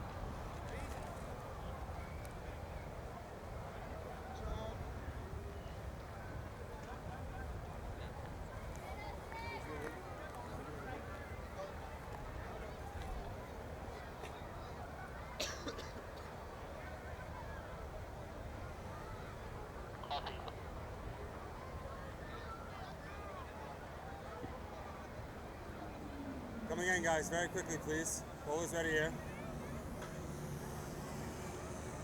USPL 2023, the grand finale tomorrow, 10 a.m. EST. And if you're watching it from India, 8:30 p.m. Block the time. The Cowboys have already qualified and they're waiting to see whom they're going to play in the grand finale. This golden hour, I tell you. The buildings gleam as if all the window panes are made of gold.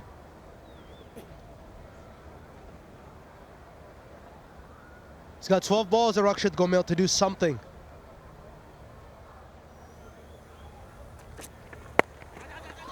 He's placed that very well.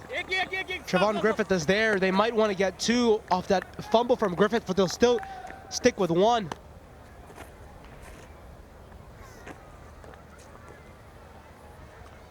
Harmeet Singh today has been spot on with the bowling changes. So much so that he's been the one most expensive, and he gets it in the wrong region. The ball goes a long way. And Rakshit was the one to attack against Harmeet.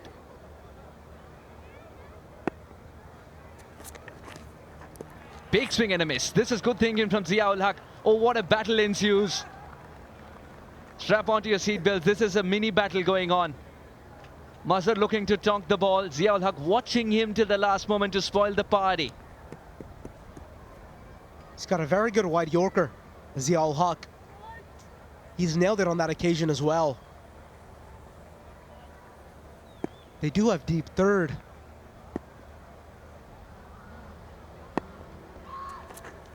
Such good control over his slower deliveries as well. Such good control over the normal one without changing his arm speed, without changing his release point. These are things that Zia-ul Haq excels in. And that's what makes him so hard to pick as well. You could see on that occasion he doesn't add as much pace. And even while he's bowling those Yorker lengths, he's got a deep third. So it doesn't really allow Janu to get 1. Zia-ul Haq's appealing. This is good to see that House did not join the appeal because he believed it's not out. Hence, he went to collect the ball. Otherwise, there would have been at least a single. Yeah, we'll hear 2 sounds. Oh, and a hit would have gone. A hit would have had him gone. Just when the batter thought that threat was in front of him, actually, the threat came from the back.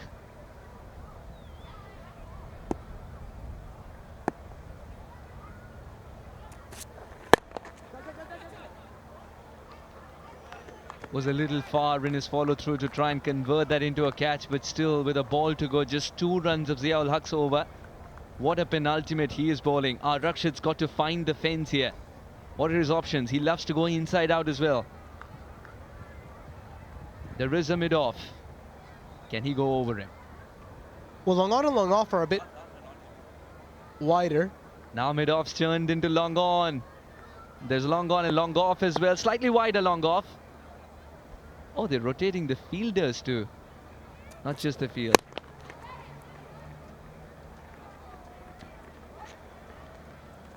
Three runs of Zia-ul Haq's over. He finishes with 1 for 20. 1, 2, 3 for 7.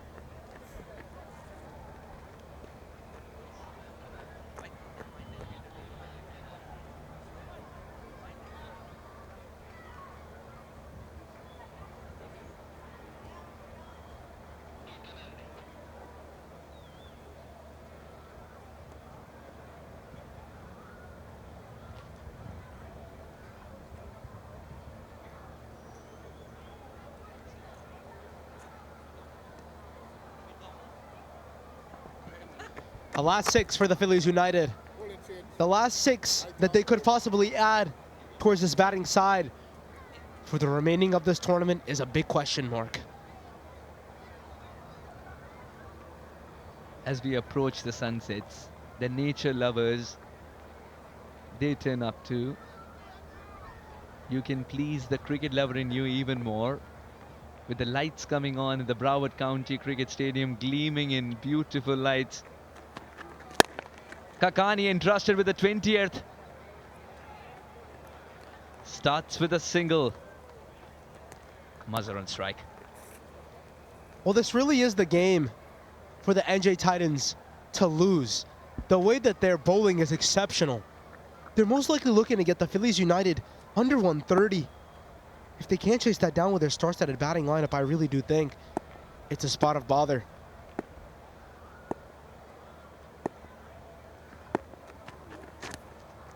Oh, that was a good ball. That cannot be given a wide because it went between his legs. Mazhar expected the Yorker but couldn't whip it away. This is good thinking from Kakani. This wasn't pace off either. Well directed. And good collect by Andres House. Remember, this New Jersey Titans team has many a keeper. Andres Kraus has been chosen. He had to be even better. Mazur doesn't connect and will be taken. Trevon Griffith, it's been ages since he's dropped a catch, so don't bother when it goes towards him.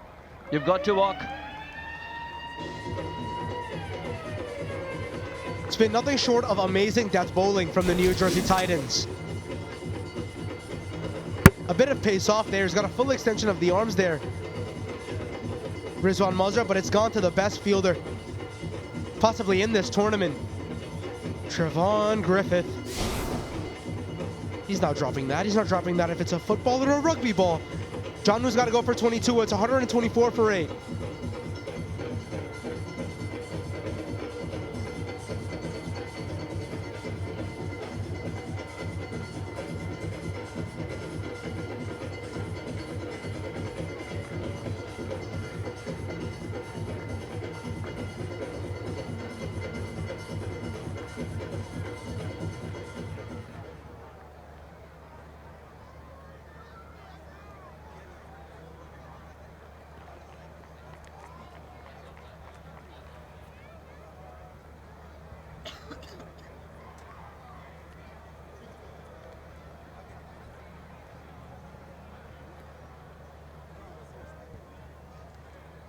Left arm pace option. Stephen Wigg comes at number 10. But a right-handed batting option. And he starts to tick. Gives the strike to Arakshit and does well. He's the one who's a set batter. 41 of 38. You remove his contribution, Phillies would be struggling even further. This wicket is slowing up a tad bit. It's still good enough to bat on. Slower delivery loading, it seems. Yeah, well, Gomil has to go for a couple of boundary options. He's got sweeper, long on, long off, a bit whitish. Deep mid and deep square. No elevation once again. Trevon Griffith. He's not going to let the second run be possible. This has been a remarkable effort towards the death by NJ Titans, not giving momentum to Phillies United. And the last ball's coming up now. Just 3 runs of Kakani's over. Rakeem Cornwall would have already started to ball in his mind. He knows the cushion's not going to be 140 this time around.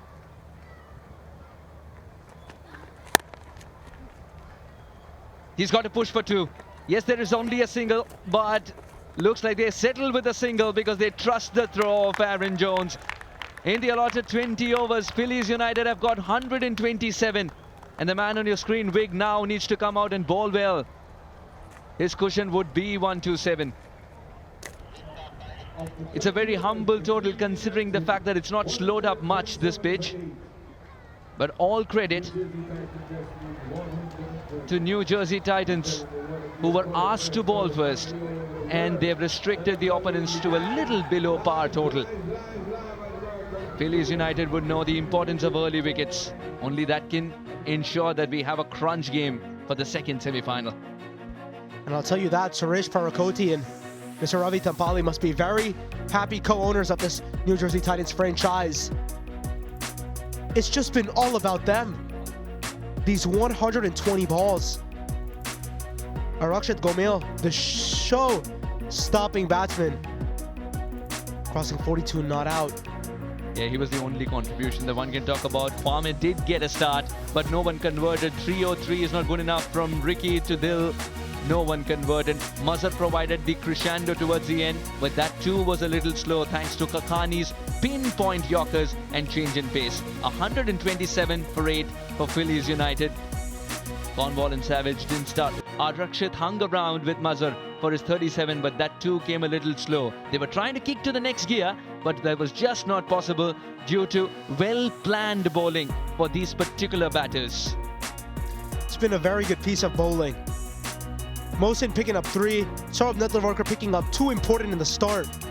Ziaul Haq obviously bowling very good in the depth, and you can see the numbers don't even lie here. Yeah, Soeb Tai was the impact player. He was introduced for 1 over, was sent for 6 for Kwame Patton. Just when you thought Soeb Tai would be taken to the cleaners, he came back with a wicket too.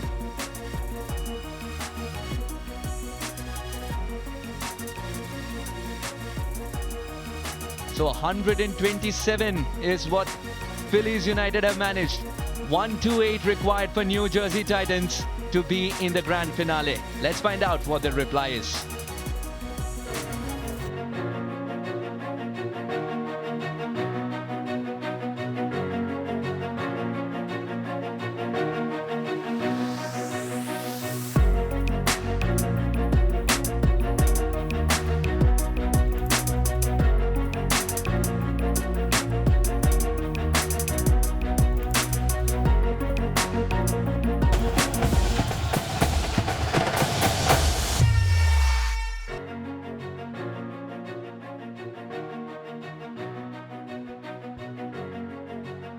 It's been nothing short of a great second semifinal between the New Jersey Titans and the Phillies United.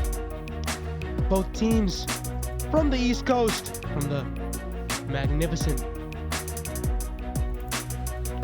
area of the Mid-Atlantic region here in the US of A. So much to play for now for the rest of this game. Semi-final number 2. There's so much on the go here. The Phillies United not posting a very good total. That was the issue for them.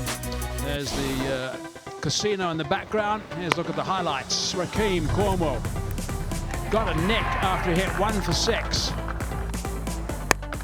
And then it was Savage who decided to join the party as well. But he didn't last too long because Mosen took a very good catch also. A couple of boundaries came at this stage, but they just happened to lose wickets at all the wrong times. Amit Singh getting in the game with that catch. Looking to get as many runs as they could because they wanted to step on the gas, even though they had lost Rakeem and also had lost Savage, who was dominant last game, Rakeem in the game before.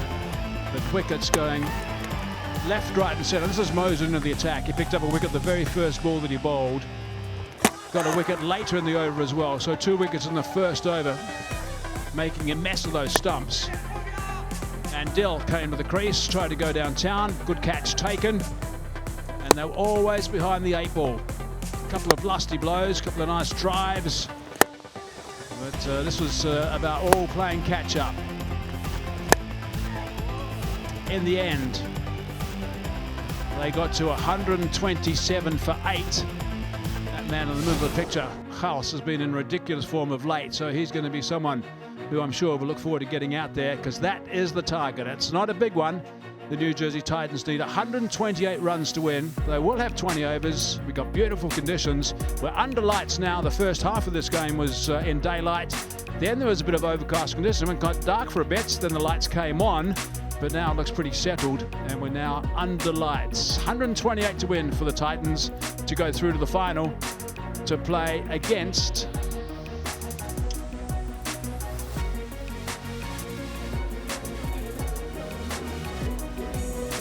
New York Cowboys, of course.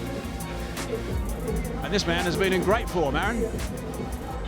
Andres House has been nothing short of a batting phenom,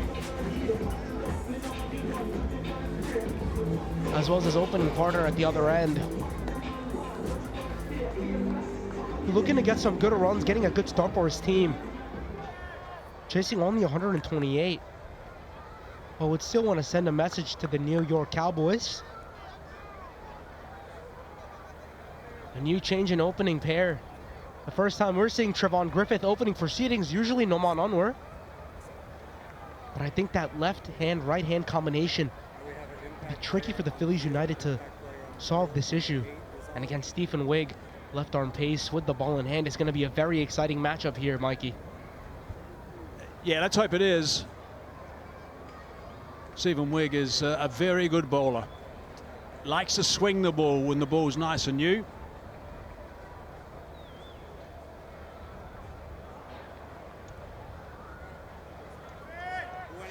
He will look to swing it back in towards the right-handers. That's his plan, and away from the left-handers.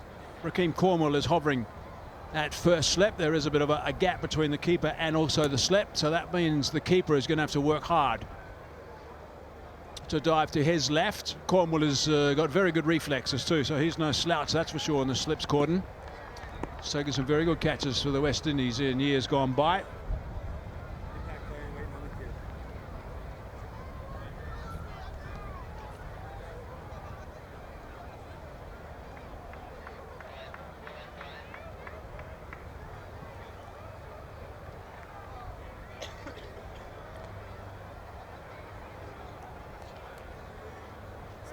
Set to play.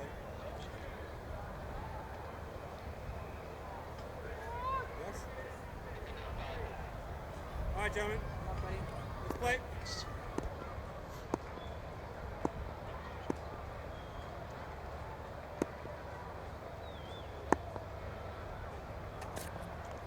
A little bit of movement away from the left-hander. So they'll need to strike early. That's what the Phillies United will have to do.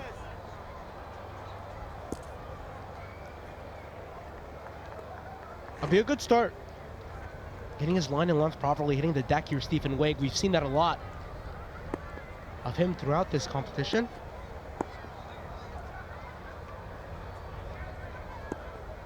.30 for 3, 35 for 3 is what the Phillies were. Quick single, safely home. He did hit, but safely home. No dramas in the end. Good understanding out of the blocks nice and quickly from Griffith.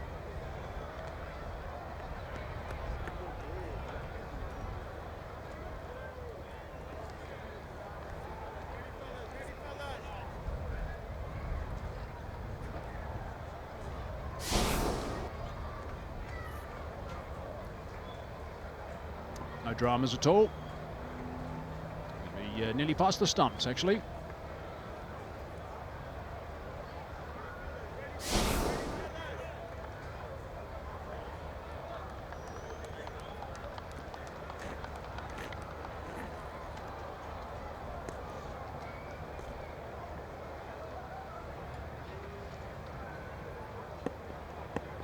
Andries Gauss. Unbelievable batting performances in 2 of the games, in particular 120 not out. Bottom edge from that delivery, but straight away, as you'd expect, with scores of 120 not out and 84. Looking to be aggressive from ball 1. He won't change his game, even though it's a big total. He'll try and be as aggressive as he usually is on his house. Week 5 wickets and an economy rate is very tidy at just under the 7 mark. Oh, got just a little bit of rain at the moment. Final tomorrow is 10 o'clock local time.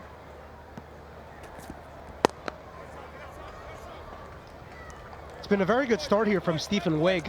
He's only conceded 1 from his 4 deliveries.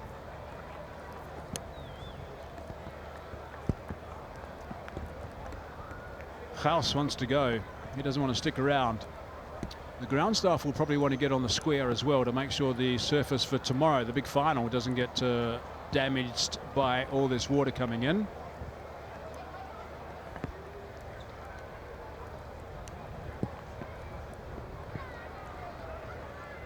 Ah, here they come.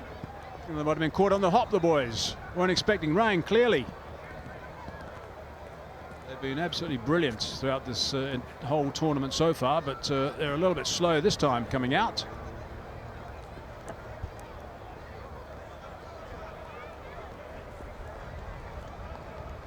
Not too much rain on this pitch, on the square. There's quite a bit falling. These drops are quite heavy at the moment. Umpires at the moment are still getting the stumps out. No, the umpires have actually changed their mind. They have decided this is stopping. The umpires have called the players to come back out. They want to continue.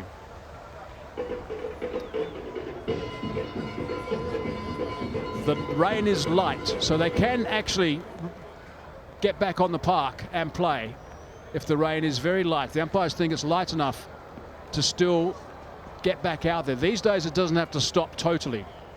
So they can get out there straight away and continue this game if the umpires decide that is the way they want to go, providing the rain doesn't go any further. Now Gauss is walking out. I just heard one of the umpires say it looks like it might come again. So it's a bit of a stalemate at the moment, but they are within their rights, the umpires, to say, right, I come out again. It's only light at the moment. It's not going to affect things as far as the surface is concerned.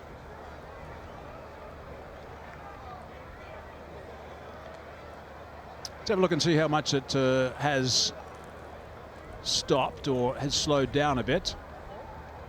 Umpires are sending them off. They're sending the covers off.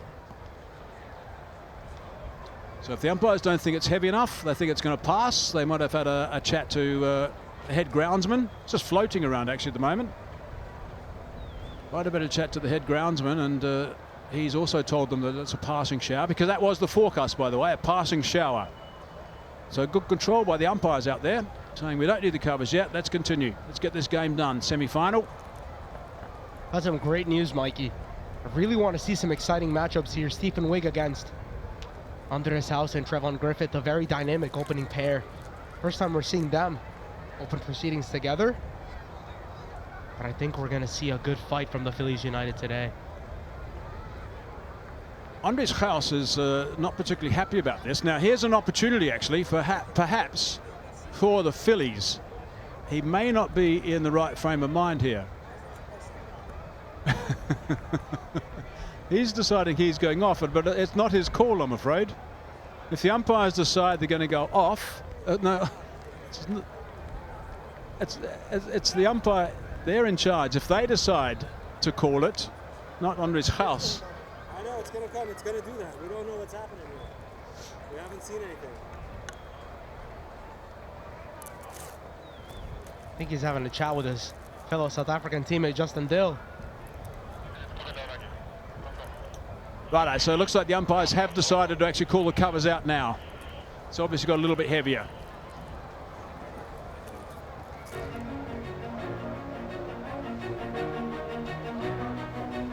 Trouble with the dark skies, you actually can't see clearly what's coming up. Can't see the black clouds coming in. As soon as we get these covers on, it'll probably stop raining. I hope it stops raining soon. Mikey, I really want to see some exciting semi-final action. So the important thing initially is that they cover the pitch that's being used at the moment. As we just check out what's going to be happening with the road to the final. We've had semi-final number 1 early today. That was at 10 o'clock local time. And that was the New York Cowboys who got up against the California Golden Eagles. And semi-final 2 is halfway through, let's put it that way. Not a big total posted on the board. 127 is what is required from here, from 19 overs and 2 deliveries.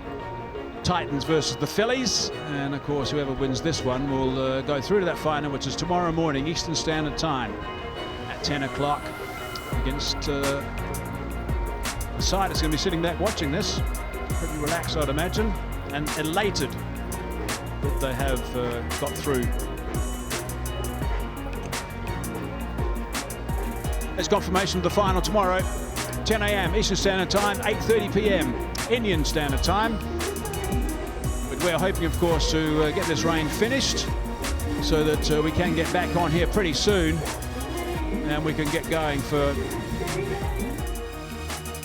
the rest of this game. We have only had 1 inning so far. Yeah, this is the start of the Phillies United batting lineup. Raheem Cornwall disappointing today, unfortunately. The wickets we're seeing here. Second one, an incredible take from Mohamed Mohsin running around. It's a very good take. Andres House's expression shows it. Shoaib Nethermarker, the star of the show there, as he picks up Sadali as well. Harmeet Singh, great catch, telling him, yep, you're stuck here playing, great job. Omir Patan unfortunately had to go. The ball after hitting the same man for 6. Looking at the man of the deep. It had been a lot of boundary catches, but this was a boldem from Mohamed Mohsin. It was all about him in the regular games. It's been all about him in the semi-finals. Abdelbati again, a disappointing show with the bat. Justin Dill, again, most of their catches have been in the boundary. Been very good variation and pace options by the Phillies. Correction, New Jersey Titans bowling attack. The Phillies United will hope that they could replicate the same results. You can see Saurabh Netravarkar, Harmeet Singh, Zeel Huck, 3 members of this New Jersey Titans bowling attack that we saw earlier today in the top 5 most wickets column in the USPL 2023 edition. Obviously for these men, that 2024 World Cup is coming up soon. If you're looking at using these domestic tournaments to implement such strategy and skill at the bigger stages. Most runs so far on this house, 289 at a strike rate of 200. Titans at the top. Safe Butter, 229. One more game for Andres House with 6 matches. 5 games for Safe Butter. And Gurjanath Singh, 193, and Saad Ali, 191, down to Jamal Hamilton, 172. Still raining.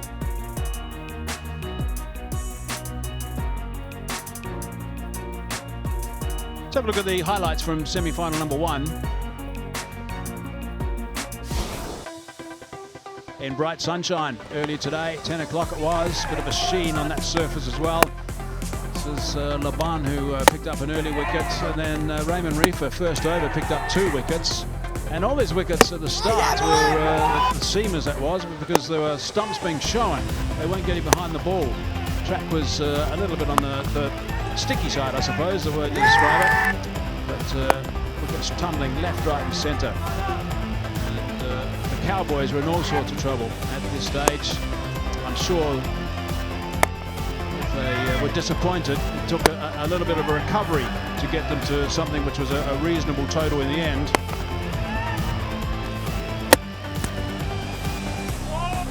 Raymond Reifer picked up 3 for 16, 5 for 50 in the first 10 overs. But they came back beautifully in the last 10 overs, picked up 105 runs.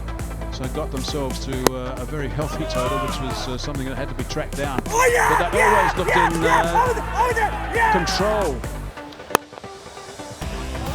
Until a couple of wickets fell right on the top. First of all, the vice-captain, then the captain. York was chunned. And then they started losing wickets at, again, the wrong times totally. Reifer. It's a good partnership. This is an Bishnoi. Bardem and Reifer were the 4 batsmen after Scott, who looked nicely set. This is Reifer going now, and then got out and threw it away. And quite extraordinarily, the New York Cowboys ended up winning this in a tight one. Wickets right at the end. And that was quite an extraordinary performance. So the Cowboys did get up against the the Golden Eagles from California. These are live pictures now, so it's got quite heavy at this stage. Looks like this might be set in for a little while, which is disappointing because we were halfway through that semi-final number 2. We knew the Cowboys are through. Wanted to find out if it was going to be Phillies United or the Titans who were going to get there. We're going to have to wait a little bit longer, of course. We do have a bit of time to wait.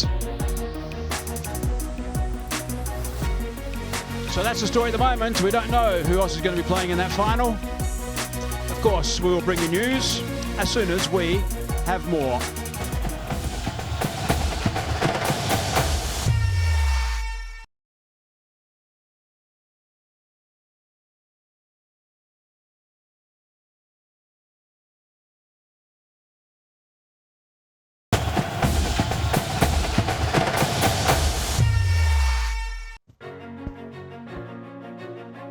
Welcome back. We've got some very good news for you. We've got some cricket we're about to get underway with. This is going to be the continuation of semi-final number 2. And we're coming to you live from the Broward County Stadium in Florida, the New Jersey Titans against the Phillies United side. As you know, the Phillies United posted that 127 for 8 off the 20 overs.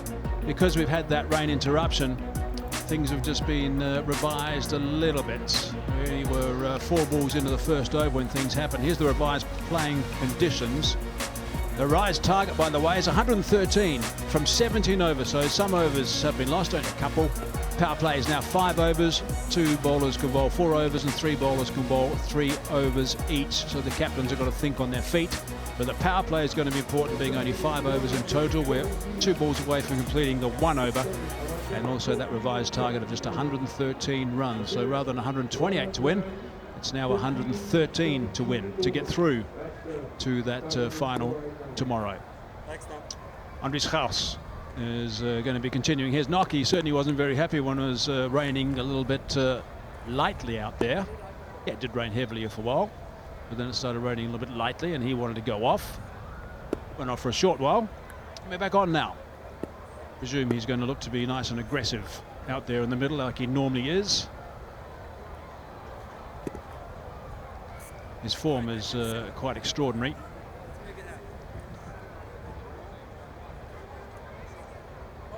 And Trevon Griffith is his partner.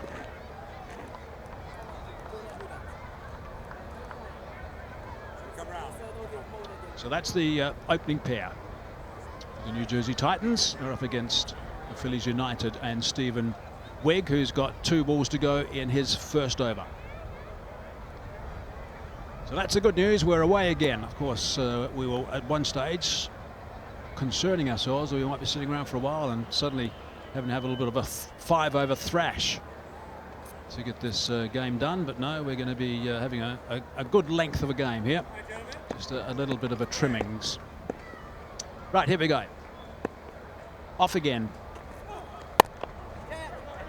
Hitting that square on the offside, where one of the men outside the circle is.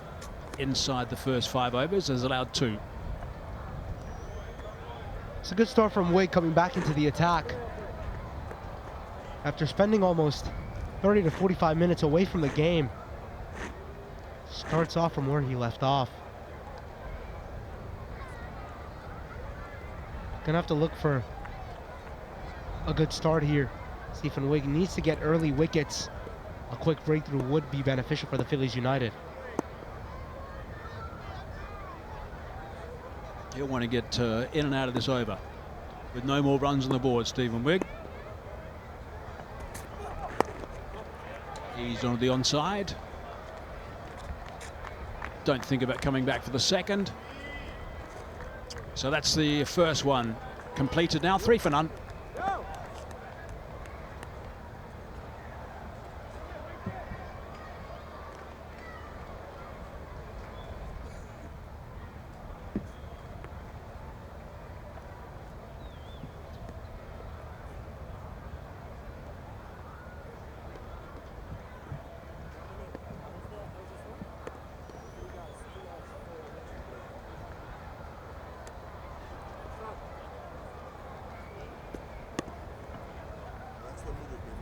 Just a reminder of what happened in the first innings. The Phillies United won the toss and they elected to bat first. Cornwall went very quickly after hitting a 6 and a 4. Then he was dismissed. Savage, 7 balls for 7 runs. So that was unlike yesterday. Syed also went 35 for 3. By the time those 3 big hitters were gone, Arakshit was not out on 42 of 39 deliveries. He was the top scorer. Kwame 19 and Rizwan 22. So it wasn't any great fires from the Phillies United side, but now Cornwall, who's been brilliant with the ball, has got an opportunity to get some wickets. Every time he's actually bowled, he's picked up some sticks, so good to see his knee seems to be okay. I think it's a good move here from the skipper to bring himself onto the attack. Remember, only 2 bowlers can bowl the full quota of 4 overs. So Cornwall might be looking to use himself and Wigg, the 2 strike bowlers for this Philly side. So with the ball getting wet, it's not going to swing. That's one thing we know straight away. And it will slide on. Shiny new ball. Once it gets wet, it'll just skid on a little bit, so Cornwall will not get purchase.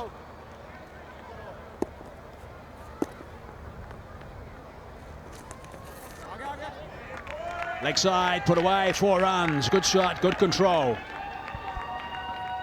Good offer from Trevon Griffith. A loosener from the ruck attack. You don't see that too often from the right-hand off spinner.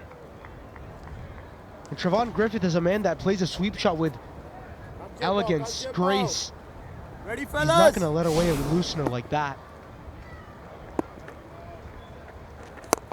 Bit of flight that time from Rakeem, and a misfield. About a touch and turn and come back again.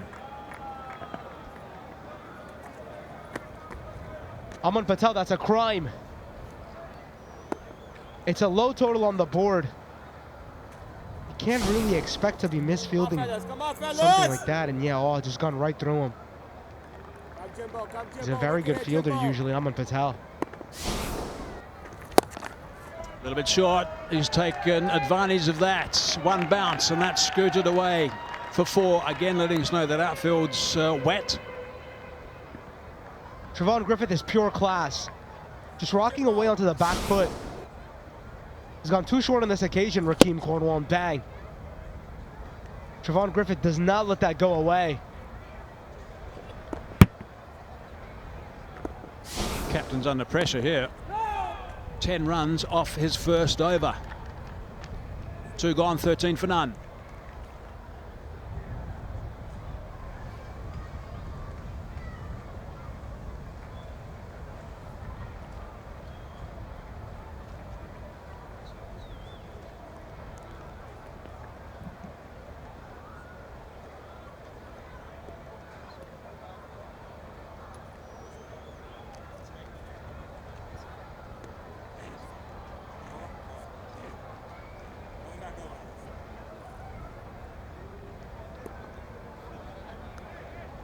Floodlights are burning bright. Working very well at this ground in Lauderhill. Nice shots from the drone again. Wig. Yeah, no swing. The ball's got a little bit on the wet side, so he normally looks to swing the ball back in when it's nice and new. This is just the second over that he's bowling, but no swing at all that time. I'm presuming he's not going to swing because the ball's on the damp side now. Looking determined though. Looking to just hit consistent line and lengths. Here's Stephen Wigg. Not getting much swing, but will try to use the surface as much as he can. It's not really benefiting the pace bowler, but he'll try to do the best that he could.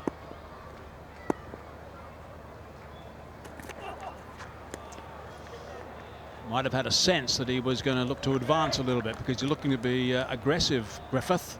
He's got a dozen now off 10. So drop that one just a fraction shorter. Yeah, Wigg does have experience playing with and against someone like Trevon Griffith. They played a lot of their cricket together in 2021. The Atlantic region of the United States. Gave him a little bit of a stare also afterwards. Let's pick that up. No one out there. It's plugged a little bit. It's gone for 4. Anything that he can recognize, he's going to try and thrash away for a boundary. Being coached at the same time, I think, by House. The only time I saw this man bat last year, he made a century. In the one game and the only game he played in the USPL last year, he hit one of the most amazing, elegant, and graceful centuries. See if he comes back. We'll have to book his spot in the final. Will be the first time the Titans would appear in a final. Semi-finalists in both phases last year. I like the way that Andres House is talking to him as well. Nice to have a situation where you have those senior players who've been around for a while. Of course, House played for Free State out of Bloemfontein, now in Texas. So thoroughly enjoying his playing in the US, wants to qualify and play for the US, but great to see him. I hear in the change room is also very good, but great to see him helping here with Griffith also in the middle. Just a couple of words of advice and no doubt encouragement. Some of the shots he's playing.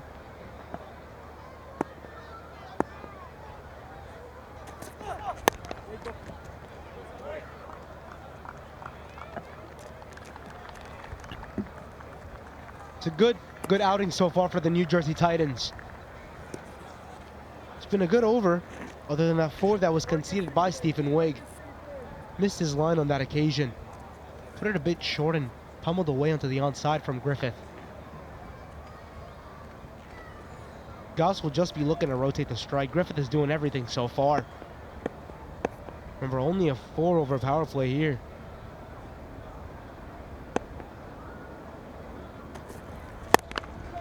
Oh, that's picked up beautifully. That's right out of the middle.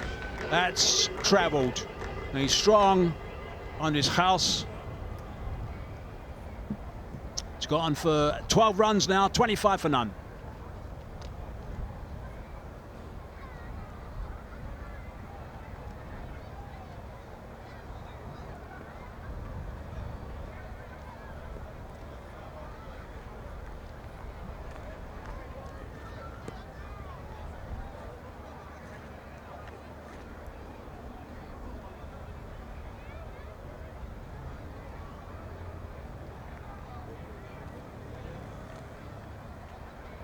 Had a little bit of a rain intervention, a little bit of a break. 113 is the revised target. Slightly short from around the wicket. Means that he can hit with that line, on with the line that is going in towards House. Just picked it up beautifully. Bowled him. Middle stump. Skipper's knocked it out of the ground. Didn't turn, just missed it. I think he's played the wrong shot here, Trevon Griffith. He's rocked onto the back foot. And that's why Cornwall's been such a great addition to this Phillies United side. Yeah, didn't need to go on the back foot at all. See there, could have easily gone on the up. Just read the line incorrectly there, Trevon Griffith. And the Phillies United have some hope here. He's gone for 17, Trevon Griffith, 25 for 1.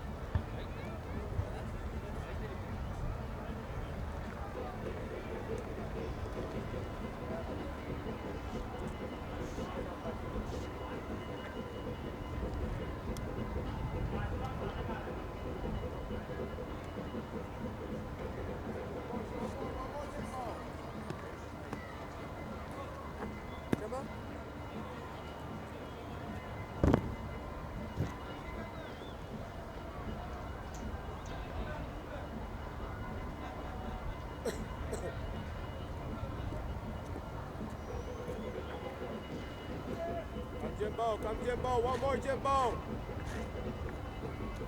Mukhtar is someone who's played pretty well actually without kicking on to get himself big scores. When House has been getting some runs, he's also dovetailed well, Mukhtar Ahmed. Come on, fellas, one more head, fellas. One more Just head, another Jimbo, look at this one more head, Jimbo. dismissal of Trevon Griffith. The middle stump has been uprooted from the skipper Cornwall. And I'll be looking to get similar results soon in this power play. He's only got an over and 5 balls left. So they'll have to look to do the most here, taking another bit of quick wickets to remove this star-studded batting lineup. The last time they played, House got 87, Mukhtar got 38, so it was a good performance. Jimbo, one more head, Jimbo, one more head, Jimbo. Yeah, I think you're right. He just played the wrong line. I think that was the problem. Perhaps just looking to, or thinking about opening the blade a fraction. Got to treat Cornwall with respect. He's a canny off spinner. In these sort of conditions, without turning the ball, he's going to be varying his pace as well. Looking at it again from Griffith, yeah. It's completely left in his crease. And not much you could have done there. The middle stump is uprooted. He's got to be disappointed, I think, with that dismissal. Oh, a little turn there. Using the seam on that occasion, obviously been able to dry the seam and using it with a little bit of flight as well. Sun on House's face.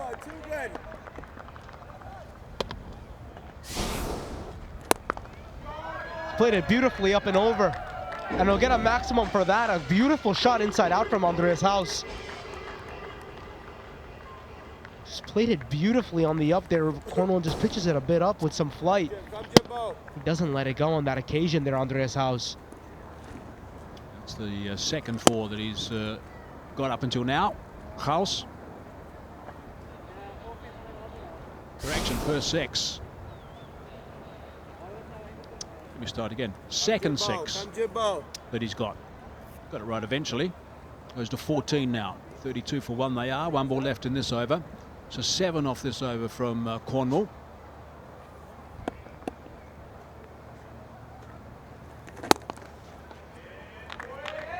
It's going to round off to 8. 33 for 1.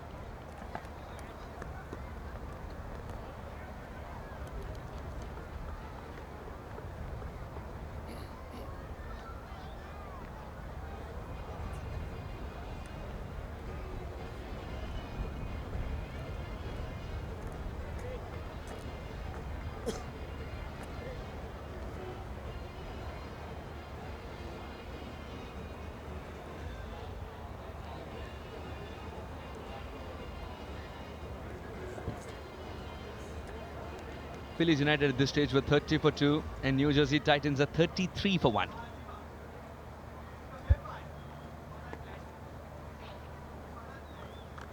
Tense faces at the moment. I'm Suhas Vedam, joined by Nikhil Uttam Chandani. Nikhil, what do you make of the situation? And what would be going through the minds of the people that you know really, really well? You had a chat with him yesterday too. Yeah, they'll be thinking attack. Haven't seen too much of Chintan Patel in the tournament, but spin seems to be the way forward. Cornwall has bowled well. He's been hard to get away. I think may see Justin Dillon to the attack soon.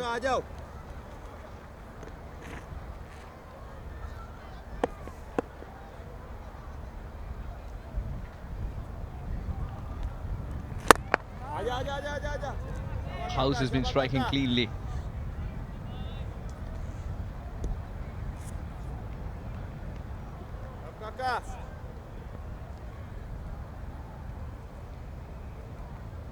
Last night was a big learning curve for the Titans.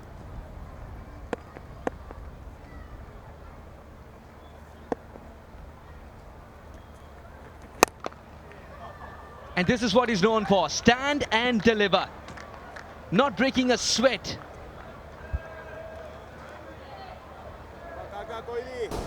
Yeah, he's quite quick through the air, Chintan Patel, so Gauss is able to just use the pace. It's way too easy because even though it's short, we're still inside the power play, so only 2 fielders allowed outside the circle. There's no long on, or yeah, just no long on.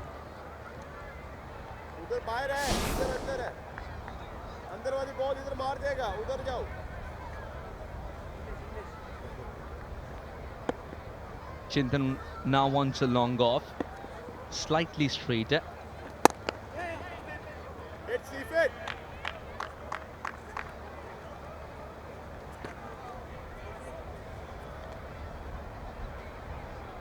Need not 1 but 2 wickets here.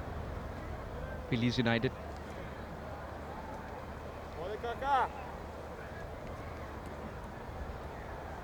And these are the 2 men who've been instrumental in building partnerships for New Jersey Titans. The template has been such that they lose early wicket. Just 1 wicket. Mukhtar comes in at number 3. And then the partnership ensues.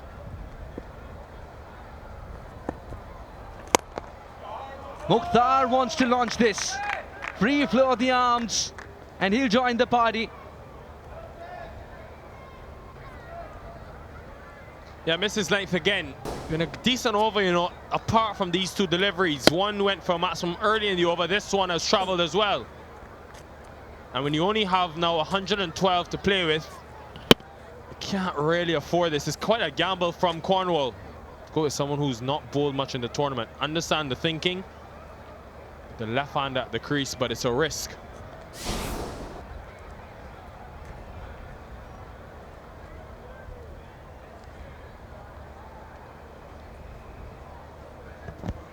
I think it may be worth getting someone like a Sunny Patel in the attack, simply because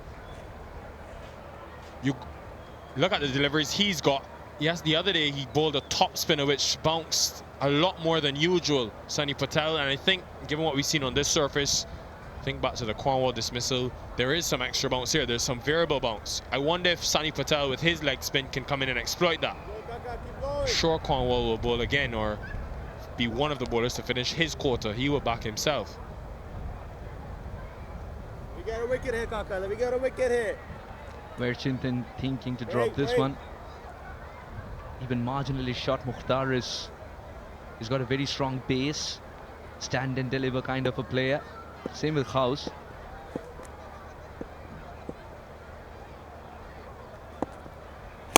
Catch it. Oh. Oh, that was catchable height, but struck so hard. Will end the over with a single. 14 comes of it. 5 gone, 47 for 1.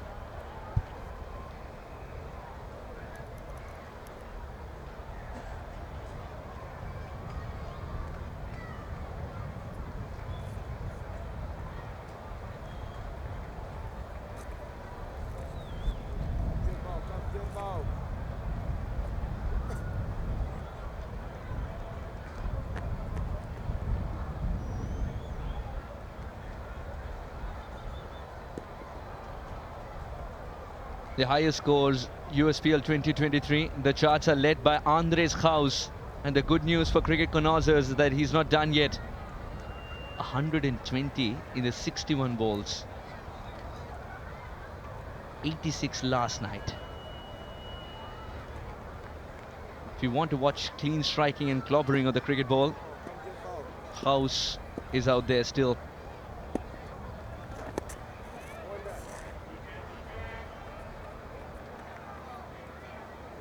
For me, I think Mukhtar Ahmed can be the one that takes the risk. It's integral that House doesn't be dismissed there, because I think back a couple of games ago in that 5-over encounter, they got 27 in the first 2, chasing 59 it was.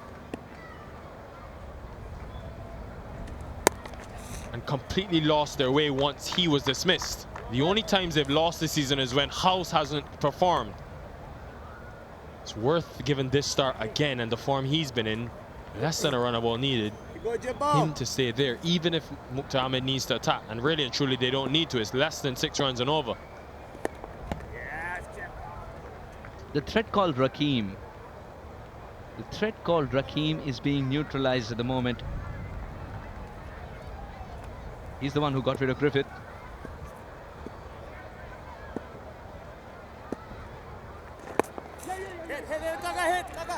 The way Rakeem comes in with a very short run-up, it seems very innocuous. But once that ball leaves his hand, pure magic. I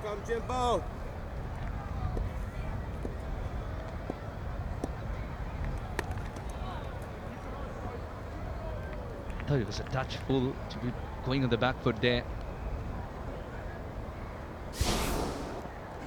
What will excite the Phillies United team is there's certainly grip on this surface, and Cornwall, a tall man, is exploiting some bounce. Just wonder if it's worth getting the leg spinner in. Got over though, only 3 from it. 50 for 1.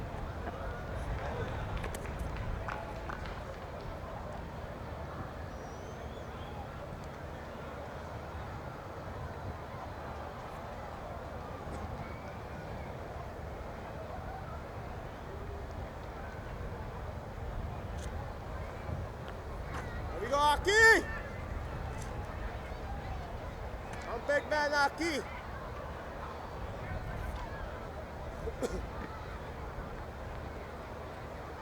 $127 for 8. Phillies United. New Jersey Titans 50 for 1. The worm suggests that New Jersey Titans have started off better in just one hiccup.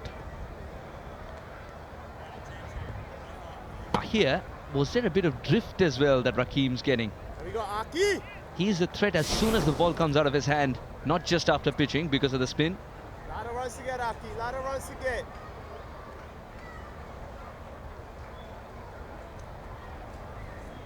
Rakeem believes spin to win. Arakshit Gomel, who was good with the bat in hand today, has now been introduced into the attack. Lot of runs to get, Aki. Lot of runs to get, buddy. Hasn't picked up a wicket yet, has gone only for runs, but today can be a different script for him. A little bit of grip. He was shot, and that's been put away. He's only bowled 1 over in the entire tournament, and that went for 14 runs. This is a roll of the dice from the Phillies United team as they try to break this partnership that has devastated oppositions all tournament. Mainly it's been House, sorry, but this time Mukhtar Ahmed.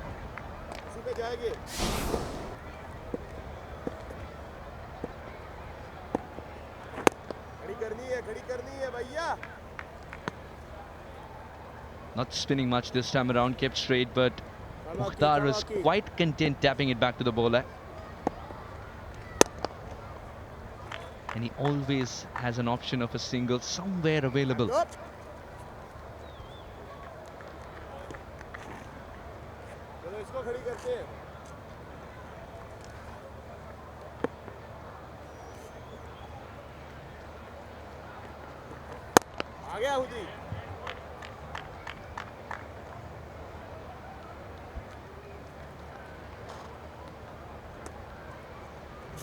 Six of the first ball really allows Mukhtar to dictate terms. Sets the tone nicely for him.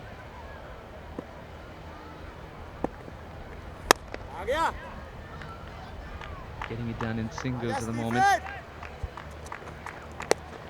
Keep going, keep going. And you think, when you look at this batting lineup, they haven't really been tested in this tournament. The only times they've been the bat foot when he's been dismissed has been in those 5 over encounters. You haven't even seen the full depth. 60 for 1 after 7.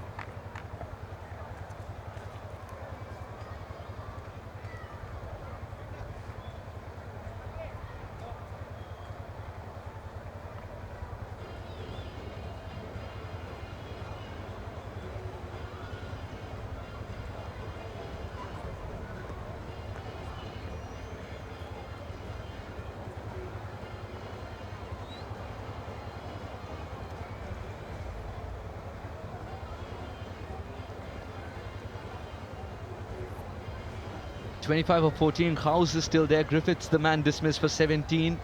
That was quick fire too. Mukhtar has joined House. Harmeet, Jones, Ian Dev, Mohsin, Norman. The batting order will change, of course.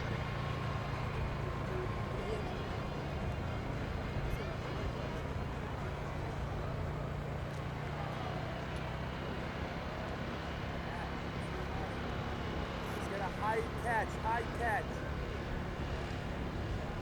Interesting here. Coming to you.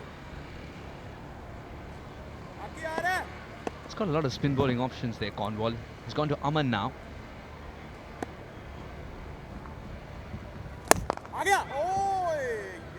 But Aman's being treated with disdain. Didn't even seem like House had hit it hard. But he generates that much power. Despite a straightish long off, it screamed past him for 4. Tried googly straight away, but it was just too full. I'm interested to see how he would be impacted Andreas House, because he spent a lot of time in the last couple overs at the non-striker's end. Clearly, it's not phased him. He's just been some impeccable touch. It almost doesn't matter what you bowl. You're almost hoping as an opposition he makes a mistake, like he did when he played this team against Dill. Justin Dill, that was, from the Phillies United side, when he tried to slog sweep and got the bottom of the bat. This could be taken. Not even close. The straighter boundaries are his first love. House moves on to 33. Back-to-back boundaries. Yeah, this time too short. Trying to just correct that length. Just short of the boundary. This is becoming a problem for Phillies United. Game is slipping away quickly.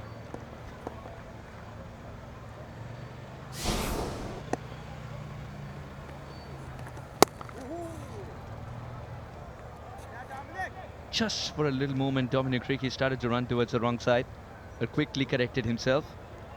9 of the first 3 already.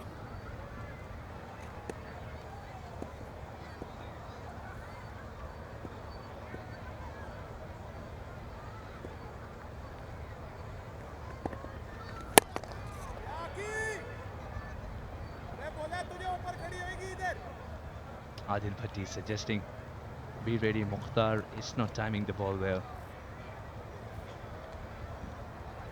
There will be catching options available. Stopping a little bit. House holds his shape too. It's just a gentle push and the ball travels on its own. This to me is the best shot I've seen of Andreas House in this tournament. We've seen a lot of big sixes, but this one is precision.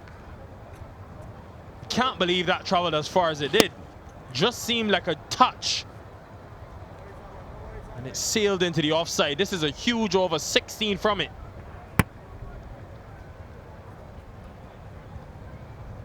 What's haunting Rakeem Cornwall right now is the house is hardly breaking a sweat. This is another even bigger. Absolutely immaculate. 82 for 1 in 8.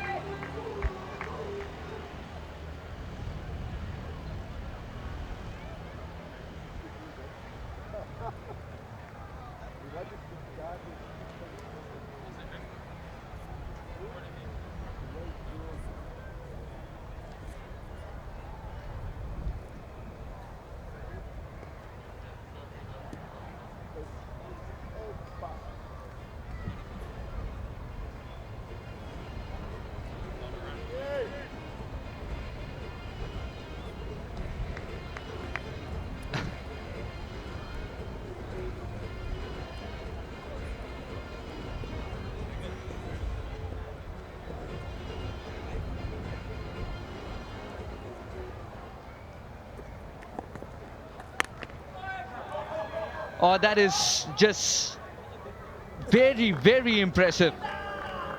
This time it's Mukhtar. It's raining sixes at the Broward County Cricket Stadium, and that's the best kind of rain we love. Well, they're 4 strikes away. Mukhtar Ahmed and the Titans. Slog sweep for 6. Thought he would be hungry to get in on the act. Well, he has. He's been inspired by what we've seen from Andreas House in this tournament.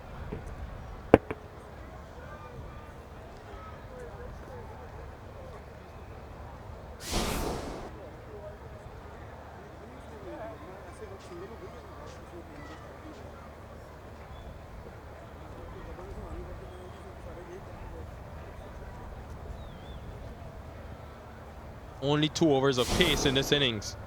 They've tried the spin given the surface. It hasn't worked because the length hasn't been right. A lot of times missing either too short, a couple of times too full. If the last one was big, have a look at this.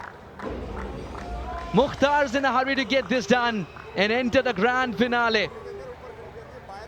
Akarshit is being taken to the cleaners. 12 of the first 2. I think the discussion here, Nikhil, is where do I hit the next one for 6? Just where, you tell me. 2 sixes and 2 deliveries. That one was enormous. This is some batting lineup. I think by far the strongest in the tournament. It's going to take a lot to stop them. Good luck, Cowboys.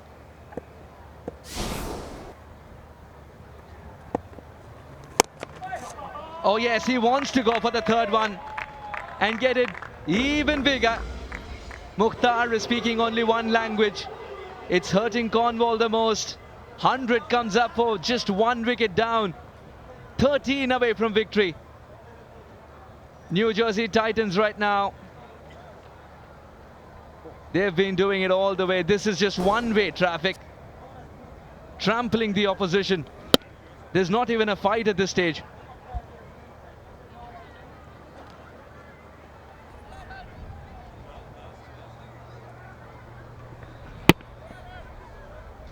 Poor Akarshit Gomel. Before today, bowled 6 balls for 14 runs. Now he's bowled 9 balls and he's gone for 28. That is 42 runs in 15 deliveries.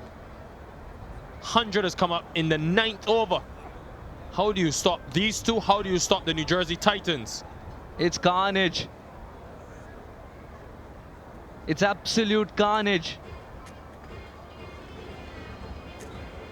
The umpire is walking out with a box of balls. The discussion always is what looks familiar to a 9-over-old ball, but I think he's belted this one.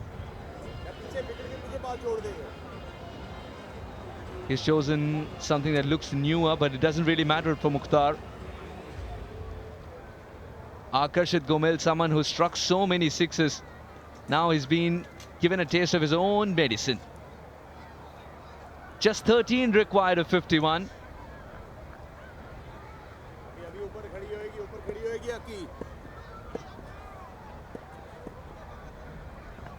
Give us more. 12 required now. Akarshit Gomel with that wide has just made it easier for Mukhtar to calculate. This has been batting 101. He can be gentle on the ball too. How could you, Mukhtar? 3 sixes, you have to try for the 4th. But in all seriousness, 5 sixes in 9 deliveries. That is the potential of this Titans team. And yes, House has been the chief run getter for them. We haven't even seen Ian Dave sing much. Aaron Jones. No chance. The keeper was shouting, how about a dive at this stage? How about a dive? 50 comes up for Andres Kraus in just 20 deliveries. Once upon a time, there used to be leather on the cricket ball. And then Andres Kraus arrived with the bat in hand. Just effortless striking. 5 to win, 1 hit away. I think he's leaving it to Mukhtar to finish it off. 4 sixes in that over. 26 of it, 108 for 1.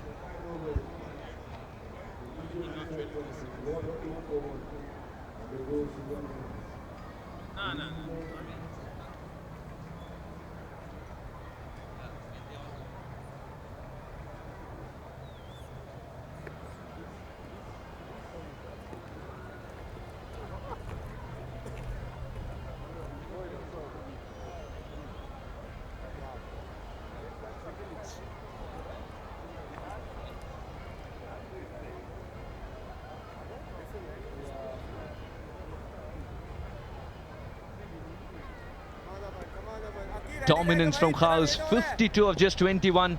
Mukhtar has destroyed the bowling unit as well, 38 of 19. Cornwall's the only one who's gone for 21 in 3 overs. Everyone else very expensive. Now we'll get that. It's going to be 4. Scores a level.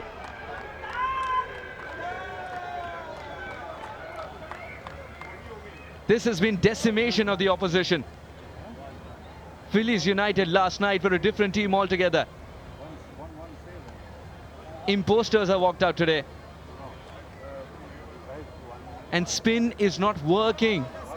Spin is being taken to the cleaners. And by the time they realize that, they're a day late in a dollar shot. Mukhtar goes straight with no long on in place. 1, 2, 3, trickle away to the boundary. The Titans will join the Cowboys for the all-important grand finale of USPL Season 2. It's been utter dominance from the NJ Titans in this run chase, which was very one-sided. House and Mukhtar yet again string a partnership and ensure this time that the full stop comes from their partnership. It's been comprehensive all season. Harmeet Singh has led his team well. They've bowled well, but this batting lineup is from another planet, and it's going to be very tough to defeat them in that final tomorrow. But Andres House again, another half century in this tournament, by far the leading run scorer, and he's had good support from Mota Ahmed.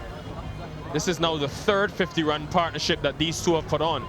91 from 38, 11 maximums between them. Good luck to bowling attacks. Seems like the entire run chase was a highlights package. 46 of 21 from Mukhtar, murdering the cricket ball. Then House, 52 of 21. 2 boundaries apiece for both the batters. Mukhtar with 5 sixes, House with 6. Ending the game with a straight boundary and saying thank you so much. Time to shake hands. Meet you next season.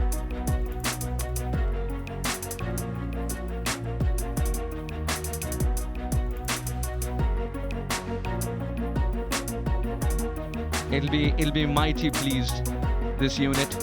NJ Titans have found a new definition for dominance. Harmeet will be all smiles. His captaincy was excellent in the first innings. There was a little spell of rain. The surface might have changed just a little bit, but the momentum, it seemed, that didn't get dropped off the batters. They come out even fresh and smash sixes to all parts of the ground and finish very easily. 116 didn't even look like a fight. And surely, Nikhil, the spinners could have done better.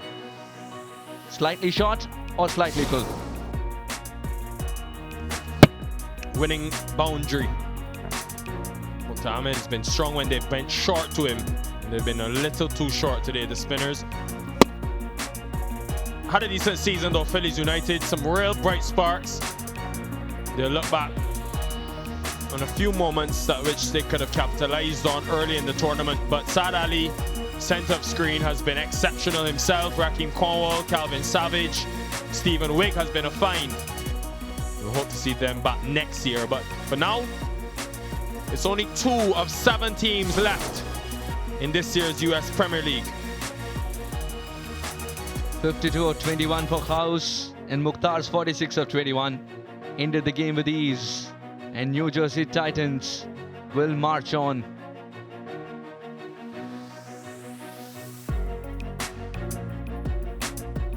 Phillies United was sensational last night. It's just mind-boggling what cricket game can do within 24 hours.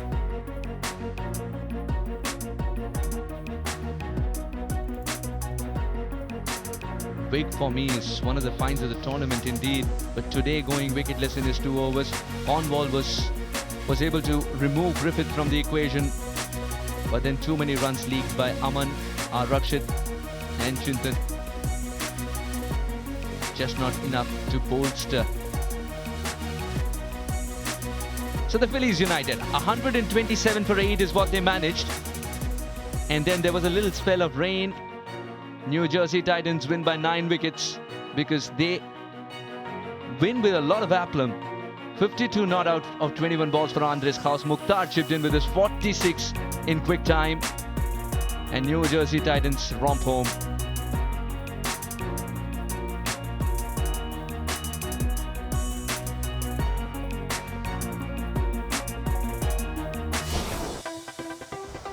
The highlights package, or is it this innings? Because it was raining 6s and 4s. There was a bit of rain as well. And those are not 6s and 4s, those were droplets indeed. Then Andres House got into the murderous mood. This was the only wicket to fall. It was Raheem Cornwall who got the middle stump of Griffith. But it was complete dominance thereafter. Touchful, powerfully pummeled, whacked away straight down the ground. And Andres House sometimes would leave it to Mukhtar. This for many people was the shot of the day indeed. And he can do all this without breaking a sweat. The ball seemed to ping off the cricket bat. And it was headed towards destination beyond the cricket ground. House he was able to get to 50. And Mukhtar is a little upset that there weren't any more runs left to score. Otherwise, there was a half century in the offing. New Jersey Titans will face the Cowboys tomorrow in the grand finale. And there comes the confirmation. Today has been a cricket-filled day once again in USPL. California Golden Eagles earlier took on the New York Cowboys. The Cowboys fought hard, came back from a difficult position, and now find themselves in the grand finale of USPL 2023. The New Jersey Titans humble the Phillies United, and they will be having a shot at the cup.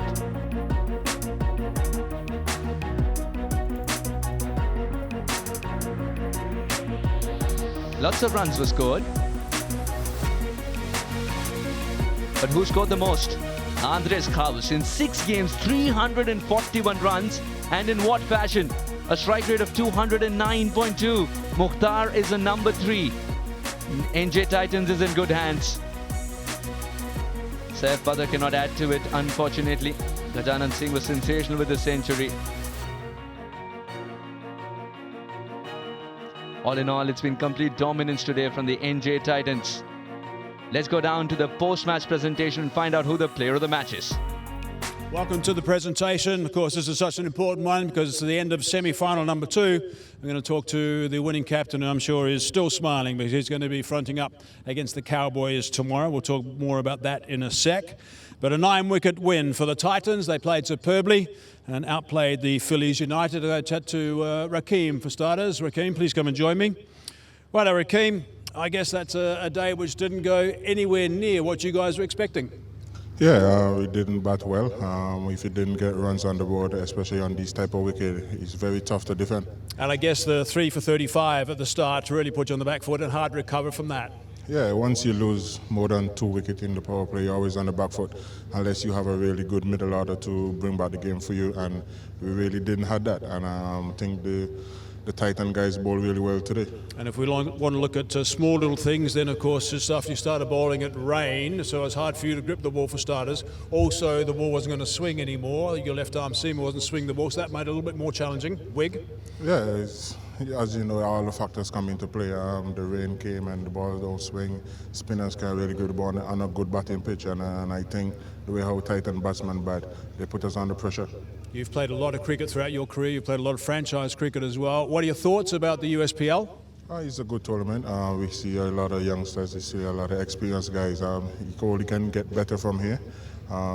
Just have to say all the best to the 2 teams in the finals tomorrow. Okay, terrific. We'll look forward to you next year. Thank you. Thank you, Rakeem. Rakeem Cornwall, of course, disappointed that they didn't get up today. The Phillies, they would have loved to have played in that final. Right, the winning captain, Harmeet Singh. Harmeet, come and have a chat to me. Right, well, you're going to be absolutely delighted. You're up against the Cowboys tomorrow, but let's just focus on this game. How do you reflect on it? I think it is a great game, and the way the boys put their best foot forward, really proud of them. What made you the proudest? Just single out a couple of performances that really made you proud. I think each and every bowler's bowling spells, I think, and especially we took all our catches today, and I think which hurt us in the last game. We missed out on a few chances, maybe a run out and some simple catches. It would have really affected the game, and then we made sure that it's a semi-final and we don't leave any stone unturned. You didn't win the toss, so you had to bowl first. You knew what a danger Rakeem could be if he got going. You knew what the danger Savage could be if he could be savage, but you got rid of both of those guys pretty quickly. I mean, that must have settled the boys down nicely. Yeah. Always, I believe in being aggressive in T20. I told the boys, bowl those aggressive lens, don't matter a couple of sixes, but try and get those guys out, and which we were successful today. And once they were out, at least we could get ourselves in and get more spells. Had a couple of batsmen who seem to be in a little bit of a hurry. Oh yeah, Kosi and Mukhtar, they've been outstanding throughout the tournament, and even in the middle order we've been very steady. So I think chasing was not a problem for my team, but it's just good to have runs on board. You're one of the fancied teams throughout the tournament, up against the Cowboys tomorrow, just snuck in at number 4. Now they're into the final. Mm-hmm. How much are you looking forward to playing them? Yeah, I play a lot of cricket with these guys back in Houston, but they're a good side. They've been underdogs in the tournament, but then they know how to win games. So we're not taking them easy, and we are down to fight. Let's just not forget a little leg spinner you've got who did beautifully today as well with the ball. Yeah, he's a match winner. So each one of us, on our day, we can win a game on our own. But he's won us 2 games, and both against Phillies actually. So I think he's been an asset. So when a leg spinner does well for you, it's always a delight. Harmeet, we'll see you tomorrow. Thank you. We'll look forward Thank to you. it. See you then. Harmeet Singh, of course, very pleased with the way things have gone today and looking forward to fronting up tomorrow against the Cowboys. Right, now I'd like to invite Niraj Jha to please come forward, the Head of Content and Acquisition for Eurosports. Niraj, nice to see you. He's going to hand over the trophy to the man of the match, who is Mohammed Mohsen. Please, Mohammed, please come and get the trophy for starters from Niraj and have a bit of a chat to me as well. Ended up with 3 for 21, bowled beautifully and successfully in your first over. Let's just talk through that first over. 2 wickets in it in the space of only a couple of balls. Talk me through those deliveries. I think as a bowling unit, we are very successful in information sharing, and today it was a flat wicket. So I went with the length and top of off plan and started with a slider, and it worked. and then I kept bowling that according to that plan. It worked. Righto, so let's just to break that down a little bit. You started with a slider. Now, I know a lot of leg spinners around the globe that want to play T20 cricket successfully, and they think the slider is their most important delivery. Do you consider that to be pretty much the same? Yeah, I think all the variations for a leg spinner, googly, slider, whatever, it is like their key balls. And normally I try to start with a leg spin, but according to the wicket, I just started with the slider and it worked. Slider knocked the stumps out of the ground. Then the wrong one was the next ball, am I right? Yep. And then the wicket that followed up was the slider again? Again, yeah. Around the legs that time? Yeah. That's crafty stuff. Thank you, thank you. So how proud are you now to affect this in the semi-final to help your side go through to the final? Yeah, I think it's a great feeling whenever you perform in a knockout game, and especially in a semi-final.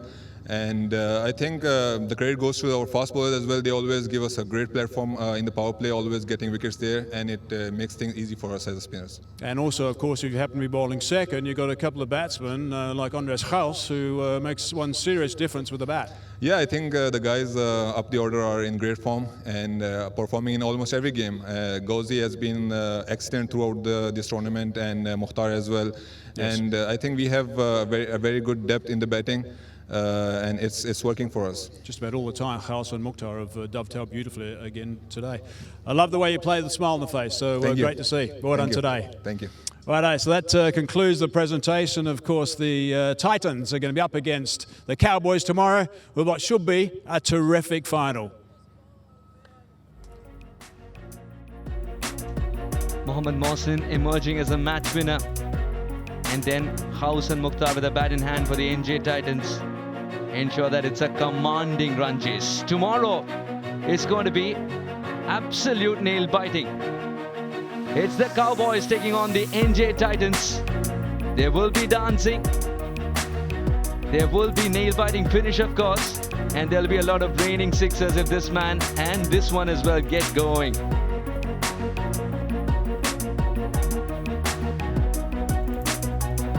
It's been a weekend more of terrific cricket, and the intensity is only going to get higher because the stakes tomorrow are the highest. It's the grand finale of USPL 2023. The New York Cowboys will take on the NJ Titans tomorrow at 10 a.m. EST local time and 8:30 p.m. if you're watching from India. Do join us.